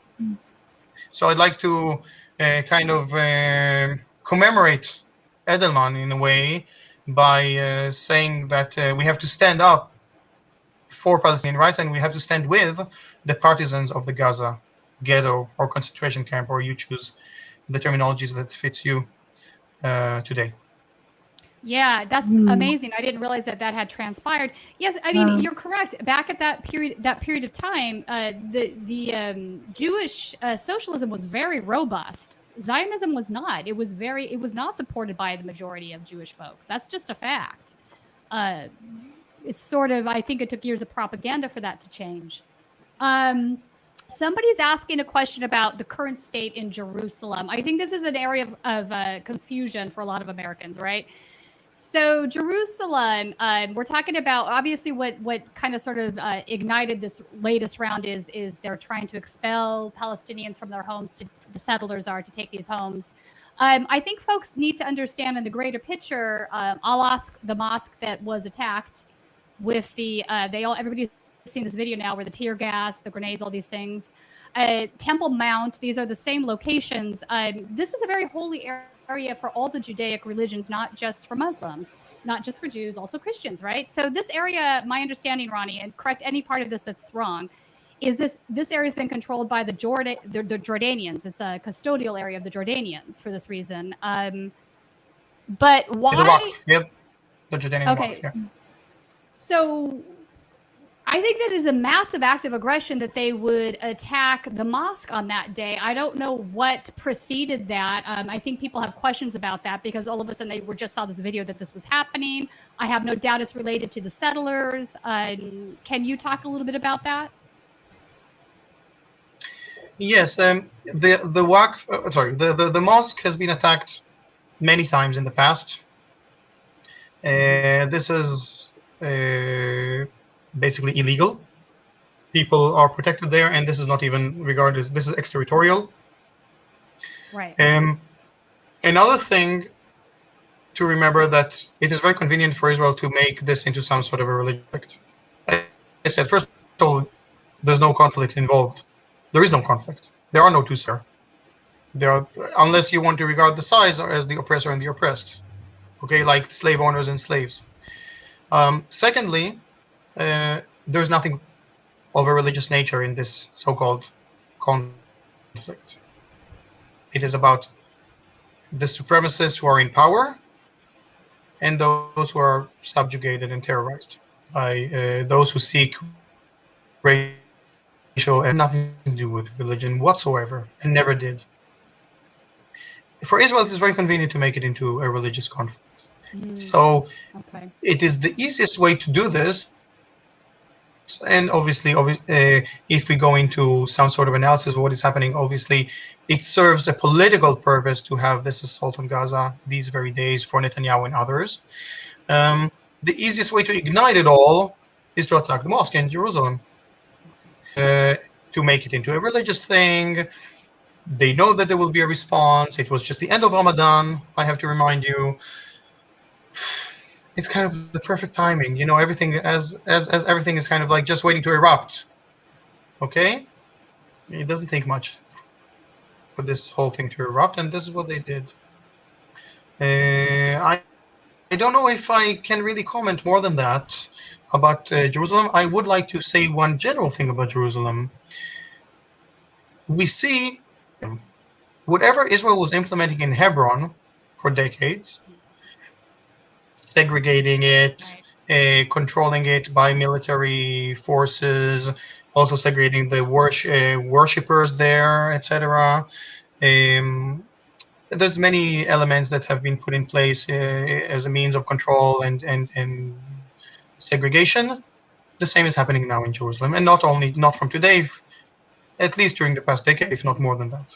And this is especially happening around what's called the Holy Basin, Sheikh Jarrah and Silwan, Isawiya, and so on. And this is done in a premeditated way. It has been documented over the years. This is nothing new. Israel is using, when in Hebron, for example, you have the military officials that are deciding, and basically you have the soldiers, Israeli soldiers, who are implementing all these measures. In Jerusalem, everything colludes. There's this collusion of the police and the military and the Shin Bet, which is very active there, and the government and the municipality. And they all act in collusion against the people of Jerusalem, the East Jerusalemites. So the fact that they are resisting, that's the very least that they can do. You know, the people are having their houses demolished. They are receiving fines from the municipality based on blacklists handed to them by the Shin Bet, the Israeli Security Service, because these people maybe don't have the right political view. Maybe they went on a demonstration. Maybe they expressed themselves in a way that Israel doesn't favor, etc. So they go after them by all kinds of semi-illegal means, municipal fines, home demolitions, etc. You cannot build your house in a legal way in Jerusalem because there is no chance to get a building permit. I see. An Israeli Jew living in that territory will get a building permit without problem. But if you're a Palestinian, there is a policy of denying permit. Actually, there is actually a policy, a planning document stating that the percentage of Palestinians in Jerusalem should not exceed this and this level. Just take that and implement that in any other city, and let me know what you think about that. Wait, hang on. That is insane. Wait, you're saying there's an official document that states this? Yes. That's shocking. I did not know that. You know, that guy, another guy that I didn't get a chance to mention, he is also regarded as a leftist politician in Israel, Chaim Ramon. He was also hosted by J Street. He was saying things about Palestinians have two choices. They can go with a two-state solution, but they can also go with a one-state solution. And when they come and demand one person, one vote, they will be praised, like Mandela was praised. He's saying all of that in front of a J Street audience. We Israelis, we only have one choice, one option, only the two-state solution. We cannot afford having a one-state solution. This notion of one state, one person, one vote will go against everything.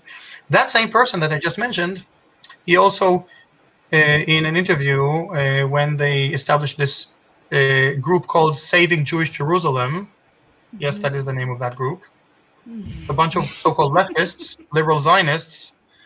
He said that the Palestinian neighborhoods in Jerusalem are a cancerous growth in the city, and they have to be removed. Oh my God.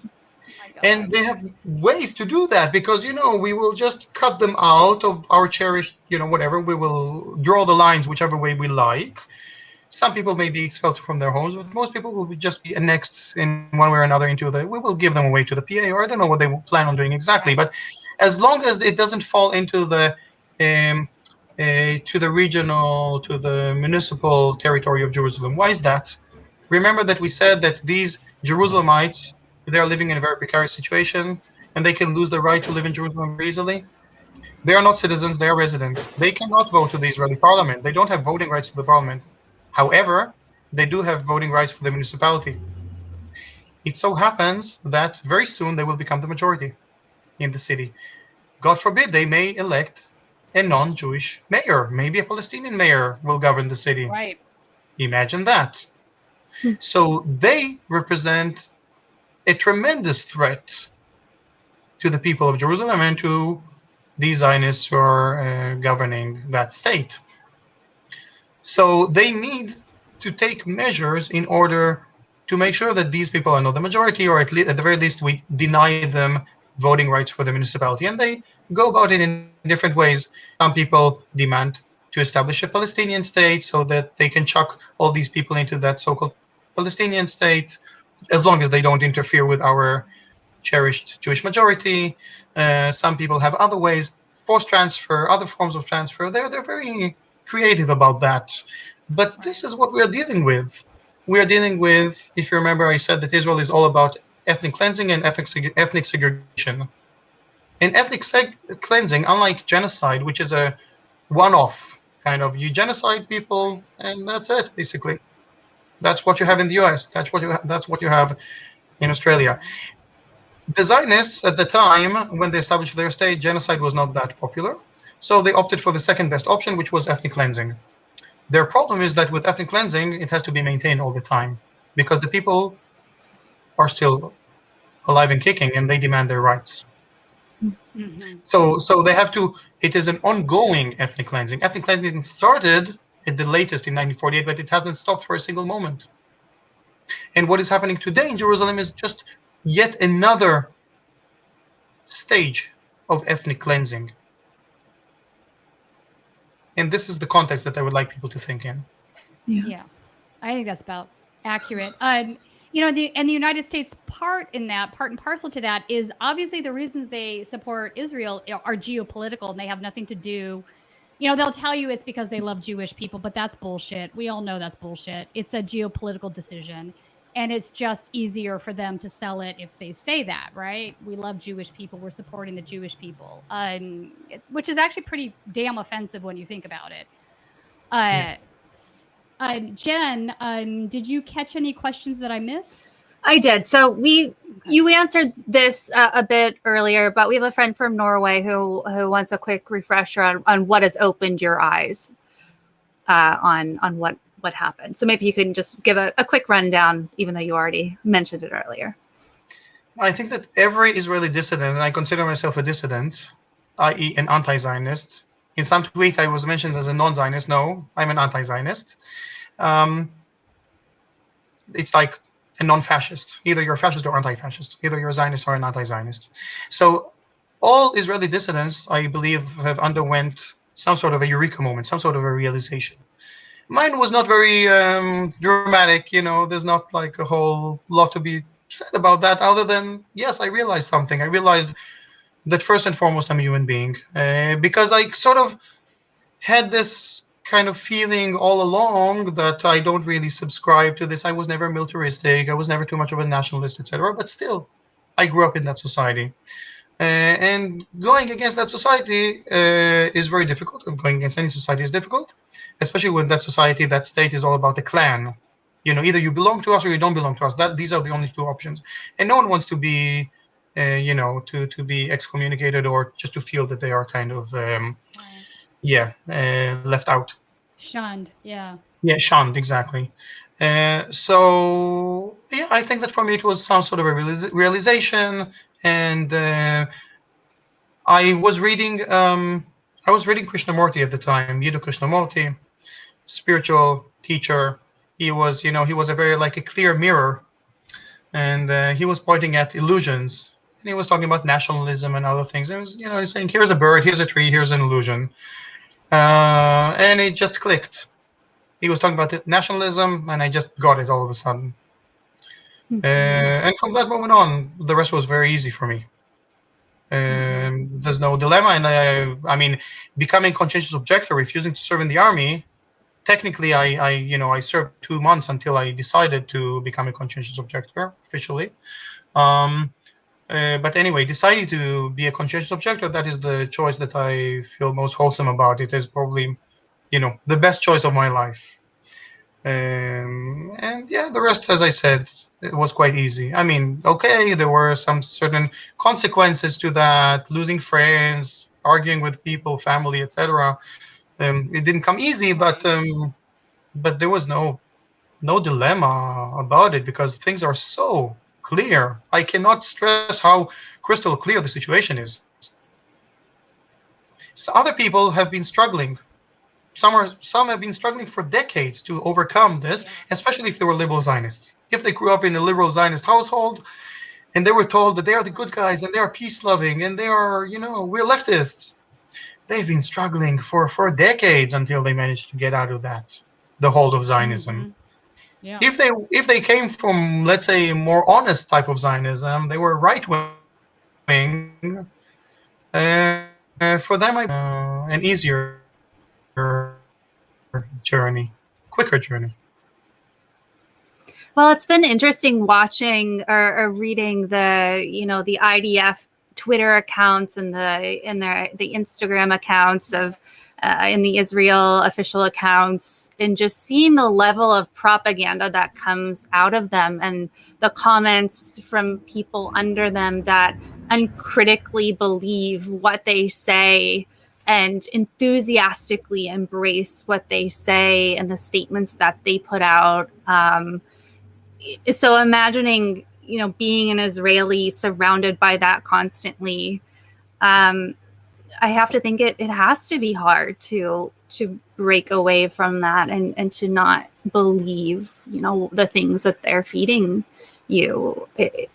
To be surrounded, I'm just like trying to put myself into that. If you're bombarded by those fake statements every day, and it has to be very difficult. Yeah. I don't know. Some people say that Israeli society is like Sparta, and I agree with that to a certain degree, because it's not only about militarism, but there is no distinction between civil life and military life in Israel. In no way. First of all, That's really profound, actually. Yeah, that's part of the problem, isn't it? Yeah. So first of all, which is the most popular radio station, for example? Even though people don't listen to radio, they in the Spotify era, but up until recently, which was the most popular radio station in Israel? It was the IDF radio station. Wow. Actually, they were the best quality radio, I must say, compared to the others. They had the best talk music. radio, or did they play? Oh, they played music. Oh, wow. Yeah. The thing is that if you listen to their newscasts, for example, there's no difference whatsoever between their newscast and the so-called civil radio station. That tells us something about the others, not about the IDF. Yeah, the stenographers. We know that the IDF does propaganda. They don't do very good propaganda, but they do propaganda. But what about the rest? Yeah, they're being stenographers. Yeah, they're not doing journalism. In Israel, there is no real difference between being a policeman and being a soldier.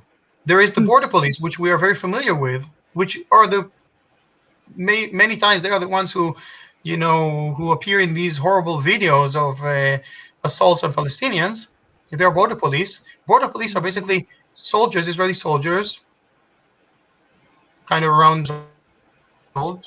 They get drafted into the army, but instead of serving the army, they serve in the police station with the police. They have police privileges, etc., police rights. And this is how it evolves. Also, obviously, the whole discourse, the whole attitude, the whole lingo, everything is military based. Usually, high-ranking officials in the army, when they end their military career, they go to either run a certain company or they go to run a school. I don't know why, but this is something that happens quite a bit. They become headmasters of schools. Oh my! That's when not people good. learn Arabic, when people learn Arabic not at good. schools, when people learn Arabic, the textbooks are printed by the Ministry of Defense. And the Ministry of Defense tells the schools how many classes of Arabic we want you to have, because there's also the alternative of learning French, but most popular is Arabic.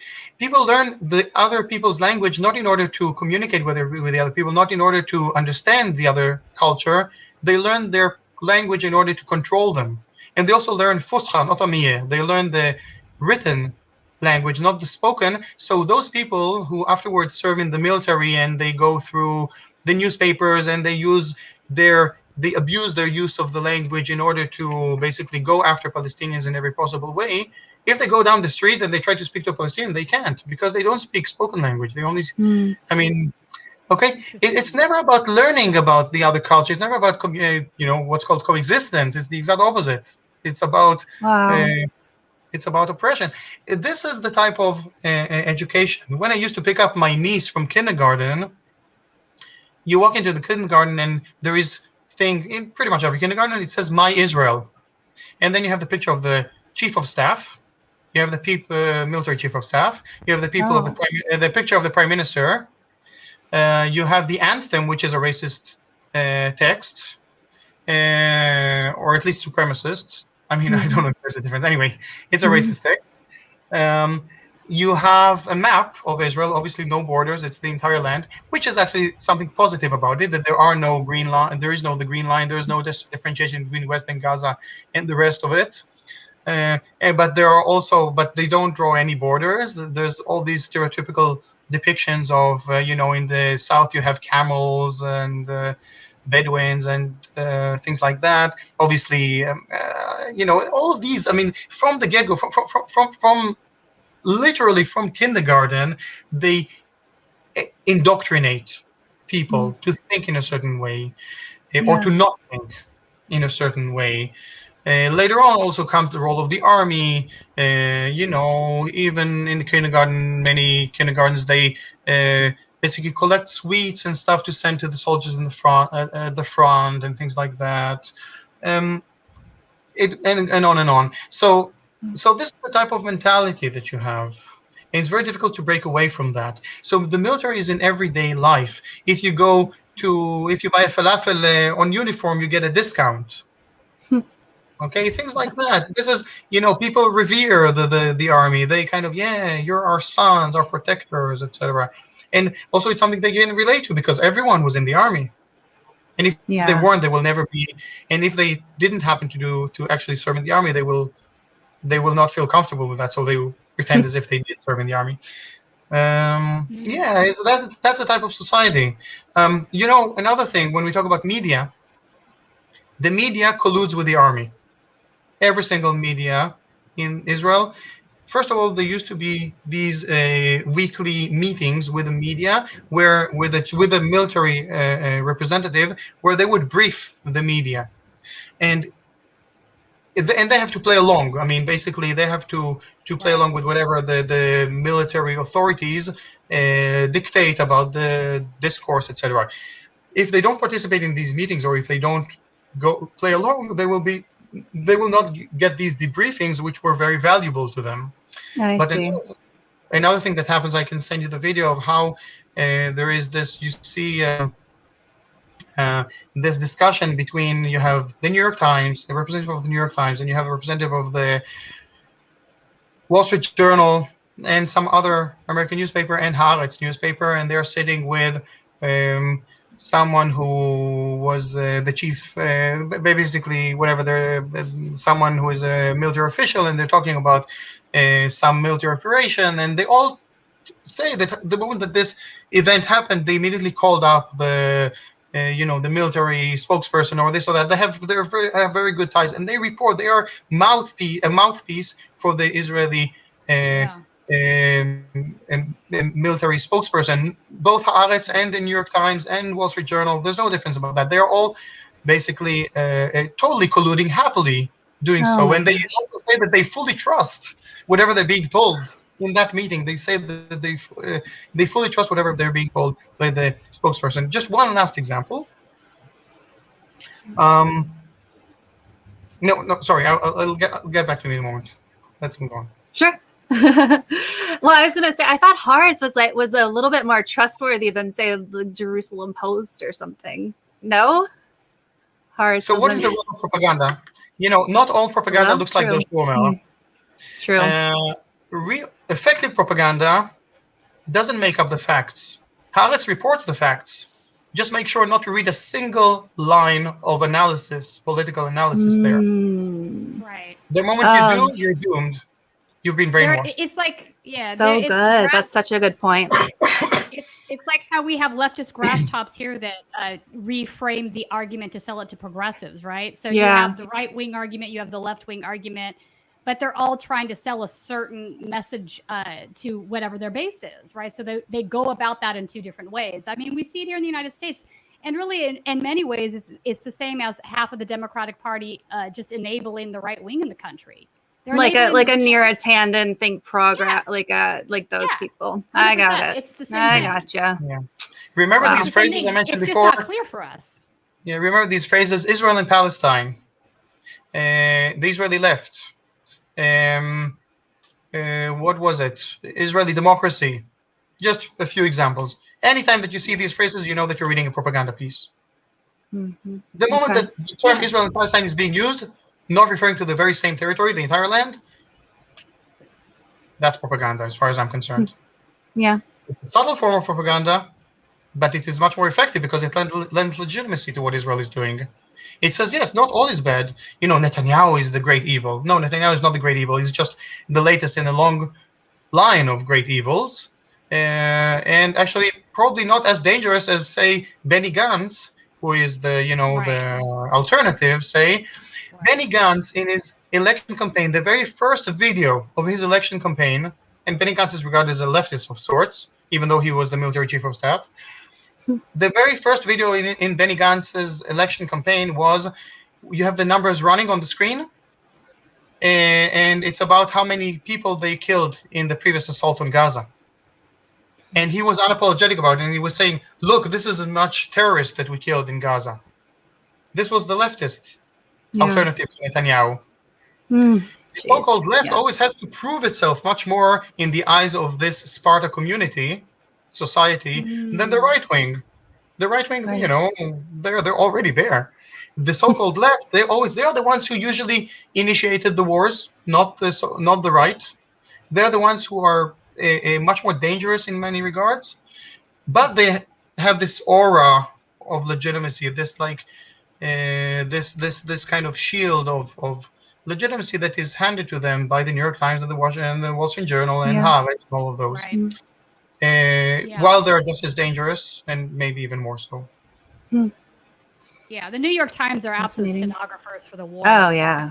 Incorporated. It's unbelievable. The stuff they print is factual. You're just like, I mean, who was it the other day? Was it the Jerusalem Post? Or I can't remember who it was. Somebody actually ran a headline. Maybe actually it might have been the New York Post, now that I'm thinking about it. They ran a headline in regards to deaths in the conflict, or, per se, but they got it backwards. They were saying that Hamas had killed so and so. But the reality was the New York Post. Oof, I couldn't believe that was disgusting. It's like, no, Israel killed those people. And it said Hamas killed them. So, I mean, that's just one. I don't know if somebody in the newsroom had automatically assumed that was the case, whether they corrected it. And of course, the headline became something entirely about something else, like nothing about deaths after that. Yeah, I mean, I don't know. Once they get the headline out there, that's all people read. They don't care. Right. I wanted to add something, which is what I forgot before. People think that also Israel is a vibrant democracy and all of that. Obviously, that's a lie. It only has a facade of democracy if you belong to the privileged group, even though everything about it is as anti-democratic as possible. Not an iota of democracy in Israel. But other than that, they also feel that it is very, there's a lot of freedom of expression and so on. And to a certain degree, that is true. However, they don't know about the heavy role of the military censorship. There was a very telling interview with the chief military censor, which is the censorship is a military role in Israel. And She was a uniformed officer for censorship, and she gave a very long interview. And she talks about, for example, how in every newscast, in every channel, you have representatives of the censorship going through the lineup before the 8 o'clock news on every That's insane. Israeli television. When the censors censor something, it is forbidden by law to say that as anything has been altered or censored. It is forbidden. So not only that they censor it, no one is allowed to know about it. And obviously they also have their gag orders that they put on everything that doesn't feel serving their interests, etc. Now all media in Israel has to abide by that. And even so just to clarify, you're saying it's illegal to... sorry, sure. Yeah. Even more so, not only that they abide by all of that, of course, there is another form of censorship, which is self-censorship, which they all are guilty of. Oh, 100%. That's clear and obvious. But the fact that, so there's no real free press there if that's the case. If the IDF gets to redline things and it's illegal for the journalists to say out loud what has been redlined, there is no free press. That is outrageous. I had no idea that was going on. Yeah, that's what I wanted to clarify. So it's illegal for the Israeli democracy. The journalist, even so, if something's been censored, the journalist is not allowed to say it. That's what's happening. Exactly. Okay, that's wow. That is outrageous, but you know what? It also explains a whole lot, doesn't it? That it sure does. That's really something. I mean, really something. How are Israelis okay with that? Do they not understand that a cornerstone of any democracy? I mean, democracy dies in the dark. I don't think that's a crazy statement. How do they not understand that a cornerstone of any democracy is a vibrant free press? There's nobody you know what I'm saying? The only notion of democracy among Israeli society, and when I say Israeli, I already exclude the non-privileged group, the 1.5 million Palestinians, 20% of the population. When we say Israelis in Israel, we only count the Israeli Jews. We never count Palestinians or citizens of Israel. That's part of the language. Other than that, democracy in the eyes of Israelis is the rule of the majority. How did we arrive at the majority? How do we treat the minorities? What do we think about human rights or equality or anything like that is beside the point. The only understanding of democracy is the rule of the majority, and you can reach a majority in many ways. Not all of them are legitimate ones. So there's no concern for any check on power as long as that remains the status quo. They're willing to let go of what I would say First Amendment rights in this country, free speech rights, freedom of the press. They're willing to let that go in order for that reason. That just seems so dangerous to me. Look, most people don't want. I talked about self-censorship. You have to reach the censor because the media doesn't even want to report about it. I come across this all the time. I mean, everything that I do or say or whatever is censored by default, not by the censorship, just by the journalists, including the so-called progressive ones. Yeah, well, there's no real journalism. Even those who identify as pro-Palestinian, they censor this type of language because for them it's very convenient to talk about apartheid only when it relates to the West Bank and Gaza. Honestly, Ronnie, I did not know this, and I'm incredibly disturbed by this. But you know what? It explains a lot to me because I've often wondered how aren't the facts being reported? I don't understand how this is happening. Well, you just told me how it's happening. This needs to be common knowledge. People need to be angry about this. That's outrageous. That's absolutely outrageous. You cannot call yourself democracy if you are hindering a free press. It is really that simple. The Jewish and Democratic State of Israel, the so-called Jewish and Democratic State of Israel, is just as democratic as the People's Democratic Republic of North Korea. Oh, shit. They both have democracy in their name. Yeah. But no one in their right mind treats North Korea as a democracy. It would be laughable. Right. It is just as laughable to treat Israel as a democracy.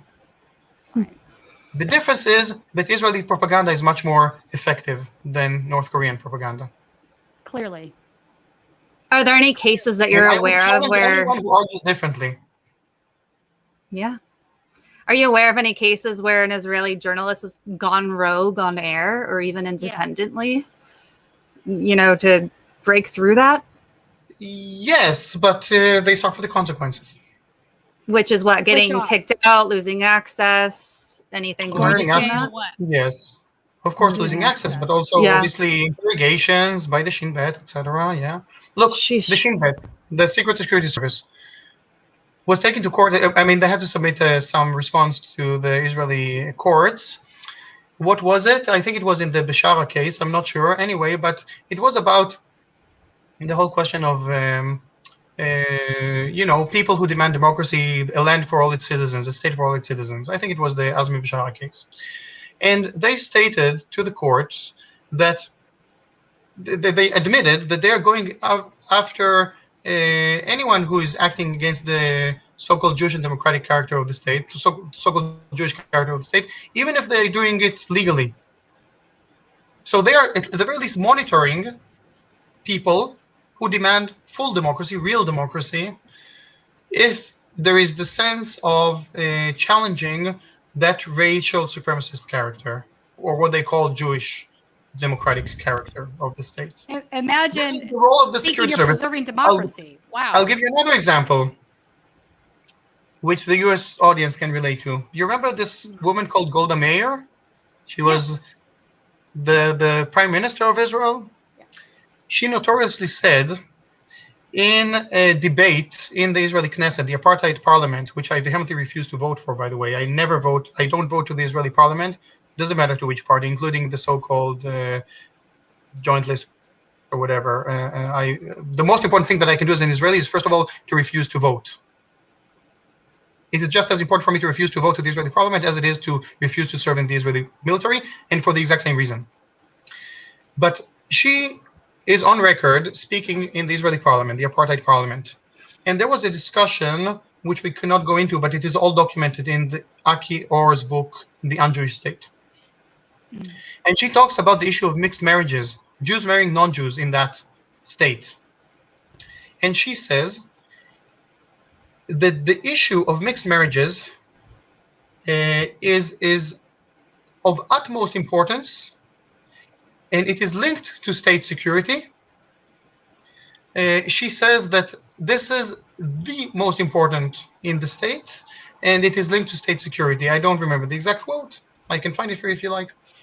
And this is basically the gist of it. She said it even worse phrasing than what I just told you. But this comes from a woman who was not religious. She was secular. She says, "I don't believe in God, but I wouldn't be here if this was not, a so-called Jewish state." And she and everyone like her see the whole notion of Jews marrying non-Jews in that state, even if they are citizens of that state, as a direct assault or a threat to the existence, to the security of that state. That's crazy. Yeah. Wow.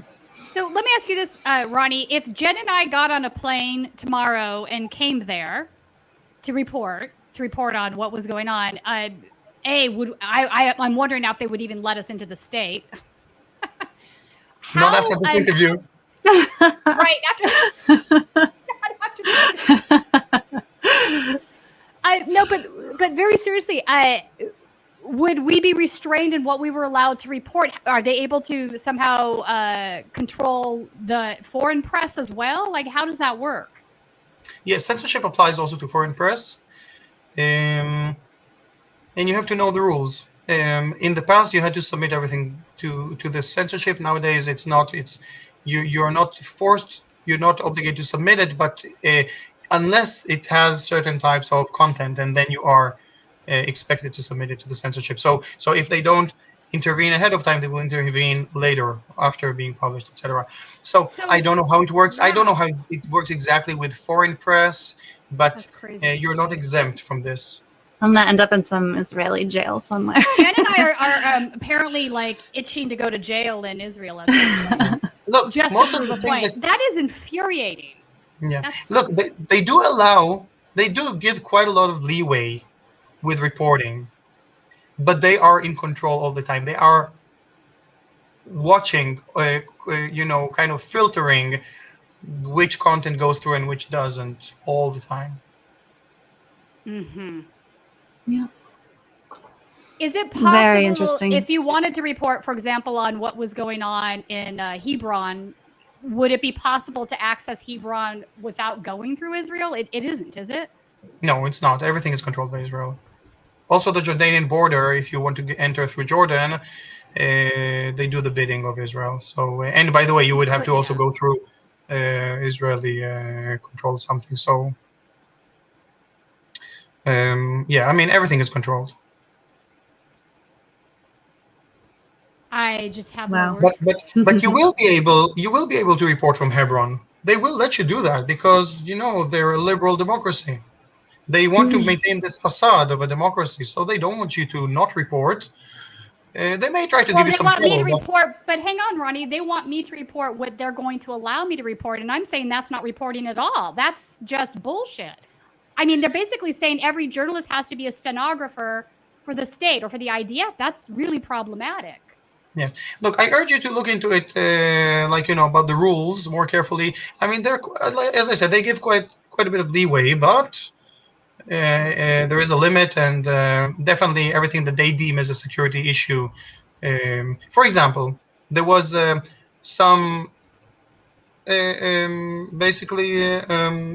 some foreign journalist, who was reporting during one of the assaults on Gaza in the past. And he was reporting about forces moving, Israeli military moving towards Gaza. And he just wanted to do that as part of the reporting. He didn't mean to reveal any military secret, etc. And that put into place this whole cycle of censorship, of events run by the censor, and that guy was put in under arrest for a little while because he violated some sort of code that he wasn't supposed to. I don't know the exact details, so I would urge you to look into it. But it will allow you to report quite a bit, even things that they don't like. Mm-hmm. Wow. Just for the reason of the facade. Interesting. Yeah. So Jen and I will be participating in something called Gazagate pretty soon. Oh my gosh. Well, probably best not to live stream any plans, Tina. Oh my goodness. All joking that's really wild. Very disturbing. That's disturbing. Yeah. That is one of the most disturbing things I've actually just learned. I did not know that was happening. But really, it does. That interview with the chief censor, it was translated into English. I know that it exists on Richard Silverstein's website. I believe it also exists. Okay. I believe it also exists in Hebrew. It exists on the Seventh Eye. That's the Hebrew, the original, and you're welcome to read it. It's very revealing. Yeah, I definitely want to look into that. Yeah. Wow. Oh my goodness. By the way, the chief military censor was also later in position of as the main person acting against BDS within the Ministry of Strategic Affairs. Okay. Wow. Surprise, surprise. Right. Well, somebody's bringing up in the chat, and this is absolutely true. March of Return in 2018, they intentionally shot reporters, is my understanding. Of course, they're saying that as the snipers are saying that's under the guise that they were too close to the border wall, whatever, the military wall that they have there. What is it? What are you allowed, Ronnie, like 200 feet or something before they start shooting? Yeah, I don't know, but people are being shot while they're quite far away. Jeez. Yeah, no. If you get, we've seen the videos. This isn't like, and for people that think this is just some sort of hyperbolic sort of statements, it's not. We've seen the videos. Yes. It's remarkable when you see it. If you have not been exposed to these things, when you first see them, it's really quite remarkable. And I think a lot of Americans just haven't seen them because our media is also failing, obviously. Yeah, absolutely. It is. And I think this has been, this past week has been revealing for a lot of people. And the United States because, I don't know. I think having people on the ground and, Palestinians being able to upload their own videos now, even though social media is suppressing a lot of that, but that I think has been eye-opening for a lot of us to see that. Also Ronnie, B'Tselem, I'm going to say this wrong. Thank you. I can never say that word properly. This is a Israeli human rights activist group of some sort. They've been posting a lot of phone camera footage. I'm wondering, though, knowing you, that you probably think that they're part and parcel to the liberal Zionist issue. What are your thoughts on what they're doing? But they have called Israel an apartheid state, no? Well, yes. I'll give you the short version because we've been already speaking for a couple of hours. Sorry. Thank you. I'm sparing you the long lecture. Okay. Look, lecture me, Ronnie Barkan. Lecture me. I'll give you two examples. One is during the Gaza March of Return. They published a statement calling on Israeli soldiers not to commit illegal orders.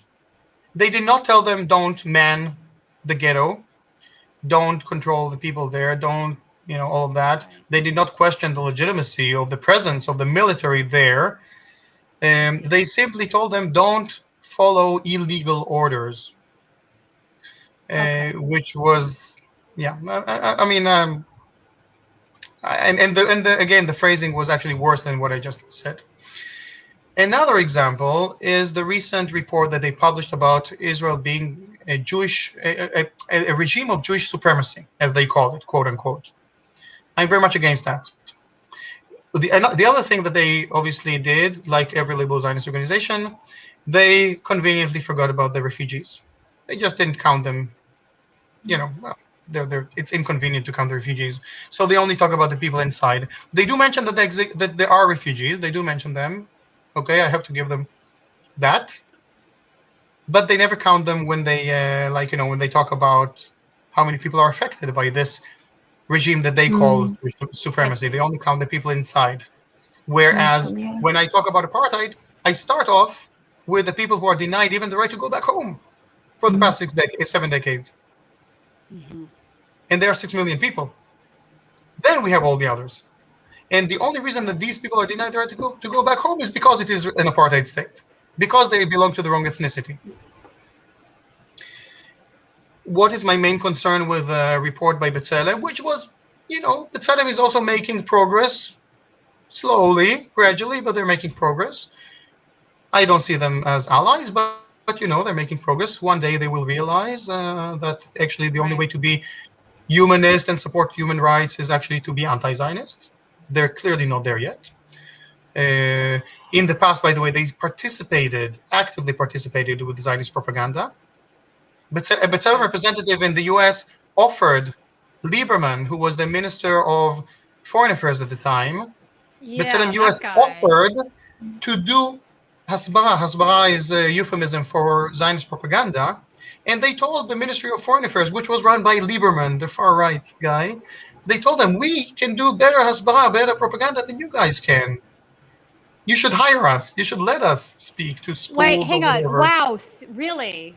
Yes. So they're saying, so B'Tselem was saying their hasbara was better than Lieberman's, more or less. That's how.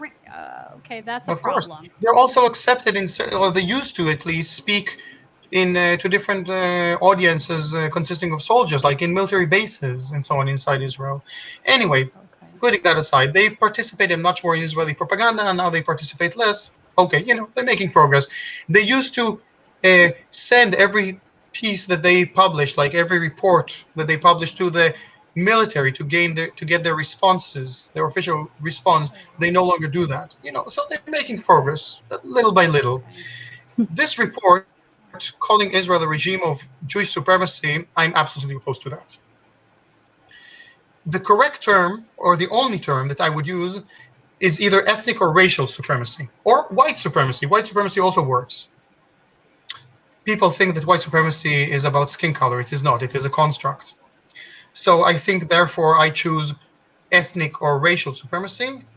My fellow activists may use white supremacy, and I accept that. I just don't want to confuse it too much. But it has nothing to do with Judaism. Absolutely nothing. Right, the only way that it is supremacist in that title of Jewish nationalism, that the fact that my nationality, according to the state, is Jewish. It's not about my religion. If you want, we can complicate it. I have 3 categories. Every Israeli citizen has 3 categories: citizenship, nationality, religion. My citizenship is Israeli. My nationality is Jewish. My religion can be no religion, according to the state. They don't care. And you can have any sort of combination there. Okay? And we can go into all these quirky situations where people have contradictory things. The most important thing is that nationality thing, which defines you by law whether you are among the privileged or not. This is what makes Israel an apartheid state. Not because I'm Jewish by religion. I'm not. Never was.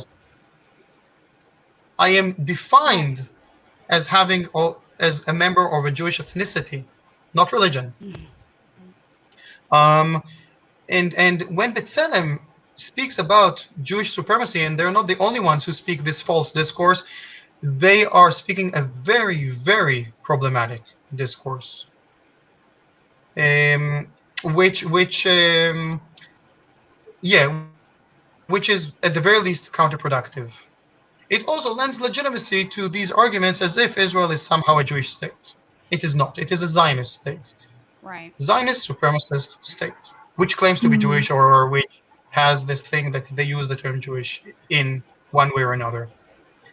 Israel is Jewish, quote unquote. Israel is Jewish, just like South Africa was white. That's the only way to understand it. Any other interpretation is wrong. I see. And if you would call South Africa, and if you would have called South Africa a regime of Christian supremacy, that would have been laughable. Yeah, that would make no sense. Yeah. So henceforth I will refer to it as a Zionist state and not a Jewish state. I see your point. That makes sense. And it also, I guess, could add to the argument or the propaganda that people put out there that being anti-Zionist is anti-Semitic and all of that. So that makes a lot of sense. It's a great mind-flipping explanation that you gave. Many Zionists are not Jewish. Do you have any of them in the U.S.? Oh, that's right. Well, well, that's one of the things that I think this drives me crazy about what a lot of Jewish people, I think, don't understand about Christian Zionists is that the reason Zionism is the worst. Well, the reason that Christian Zionists want Israel to exist is because they believe by their biblical prophecy that Jews need to go to Israel to fulfill their biblical prophecy because they want the Jewish people to die for the rapture so that they can go to, so the Christians can go to heaven, which is so sick. And I think so many Jewish people don't realize that. They're like, we got the Christians on our side. Or the Zionists are like, we got the Christians on our side. No, they want you to die so they can go to heaven. Well, it's so sick and disgusting. It drives me. Whoa, hang on, they do give you the opportunity to convert or go to hell too, which is a place that doesn't exist in Judaism, but that's a conversation for another day. It's so sick. It's so sick. Christian Zionism is a hell of a drug. I've said this multiple times. And I can say without equivocation, a lot of white supremacists are Zionists. Richard Spencer comes to mind. Richard Spencer is the perfect example. I love it. He said to an Israeli journalist, he said, I am a white Zionist. Right. He's absolutely right. Richard Spencer gets Zionism better than anyone of the Zionist left. He nailed it. Good job, Richard. And he's proud. And he's proud of what Israel represents. And he's proud of being a white Zionist. And that's exactly what he is. It's really dangerous. And and I've had this conversation with a lot of my Jewish friends that are Zionists. I'm like, how do you not see the danger in that? This is a guy that thinks you should be killed. He's not hiding his Nazi side at all. He's a self-identified Nazi. How do you not see how this is dangerous? He only supports, well, I don't even know why, because it's an ethno-state. I'm not sure why. I don't want to know why. It's just sick. I'll offer you two things quickly. Yeah. One is how Israel today, which is a leading arms exporter, is selling weapons, and also, by the way, technology to go after dissidents, to hack their phones, etc., to the worst regimes around the world. Pegasus. Yes, Pegasus and NSO Group and Cellbrite and all of these. Okay. And I have to give a shout out to attorney Itai Mak, who is doing an amazing job, and you should follow him, Itai Mak. Really, one person who takes Israel really to account regarding all of these. Israel is selling weapons to the worst dictatorships around the world, to Myanmar, who is performing genocide, to proper fascist regimes, like in Brazil, in Hungary, in other places. They are selling weapons to proper neo-Nazi organizations. They have no problem with that. Yeah, I know. Okay? You're right. In the Ukraine, for example. Exactly. That's one thing that I want to mention. Another thing, going back to what we talked about Zionism and white supremacy, I would offer you to look at Zionism either as a cult, where there is us and them. The other, and if you don't belong to us, you belong to them, and you are some sort of a danger, or some sort of a danger to our existence. Another way to look at it is as a competing religion to Judaism. Zionism's role is to convert Jews from Judaism into Zionism, and they were quite successful in that, unfortunately. Yes. And again, this is a very large topic, but this is there's proof for that. Basically, they are clearly not about the religious part of Judaism, yet they are dependent on Jews, whether religious or not, whichever way they define it, and they can never define it because it is not definable. If you're a religious Jew, if you're Jewish by religion, it's easy to define. Okay, it's not that complicated. It doesn't matter right now. But by the way, it doesn't mean that it is supremacist in any way. When in Judaism, when you have the notion of the chosen people, for example, it only means that those people have an obligation to follow the laws and all of that. Doesn't matter. They have extra obligations that other people who are not among that group do not have. What Zionism did is they took all these elements and they interpreted it in the most supremacist way possible. So when they say the chosen people, they mean it in the most supremacist way. Yeah. And they do this with everything that they, use and abuse of Judaism. Now, but what they do is, because they lack the religious aspect of Judaism, their religion, quote unquote, is nationalism and ultra-nationalism. This is what they built around. They built their religion is the state. Their religion is supremacy, and they convert people, and they seek to convert people from that religious practice, which the early Zionists were just as anti-Semitic in their statements against religious Jews as the anti-Semites of Europe. That is true. They were saying that these religious Jews, the Orthodox Jews, they were primitive and they were carrying disease, and they were using the worst expressions against them. They want to convert them, these backward people, into this new type of Judaism, which they call Zionism. So just look at it as a competing religion. I think that kind of would solve much of the issues. And obviously, you can be a Zionist, you can not be a Zionist, doesn't matter. But doesn't matter what your views are, no one has the right to live at the expense of others, to oppress others, to whatever, in the name of their religion. Right.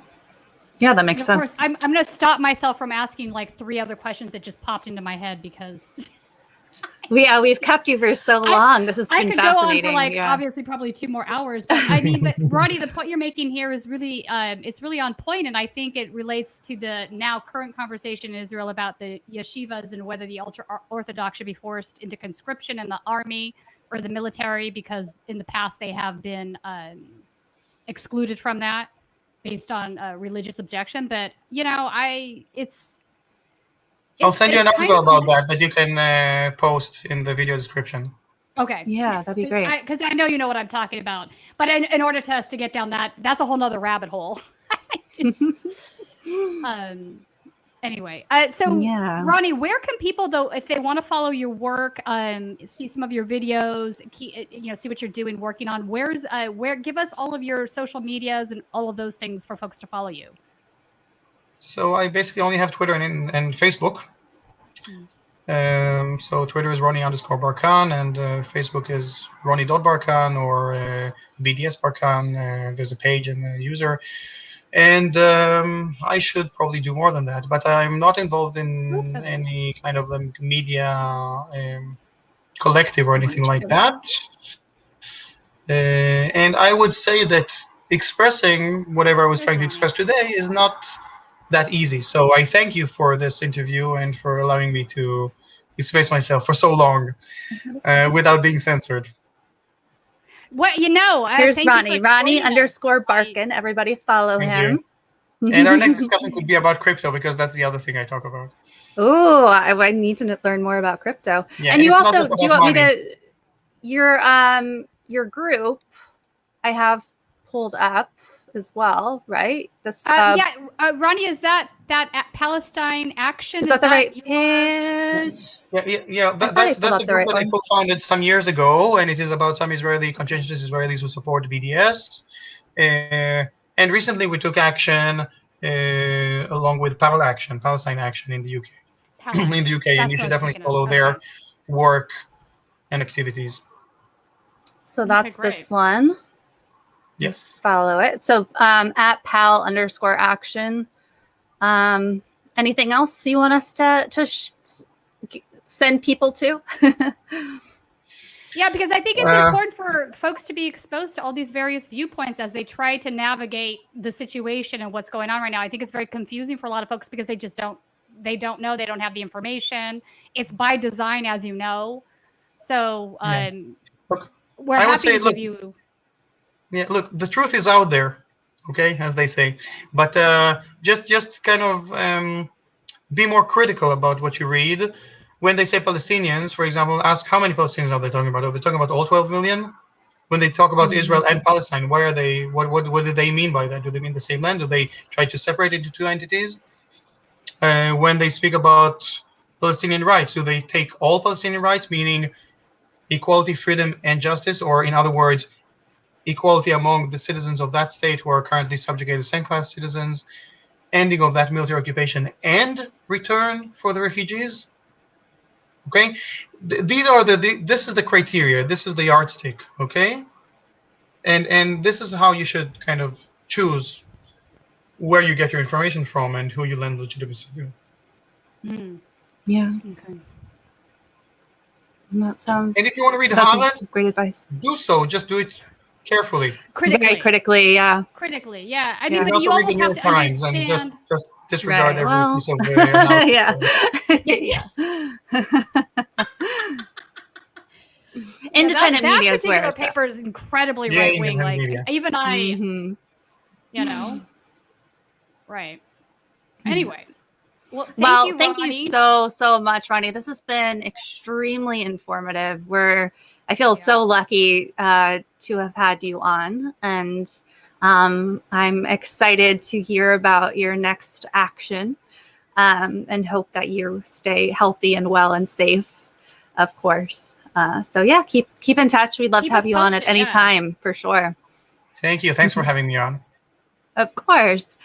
So audience, definitely follow Ronnie on Twitter as I just showed you, and I'll put links and stuff in the description when we get off, or later I'll add some more, and Colin will be cutting this up into different segments as well, so keep your eye out for that.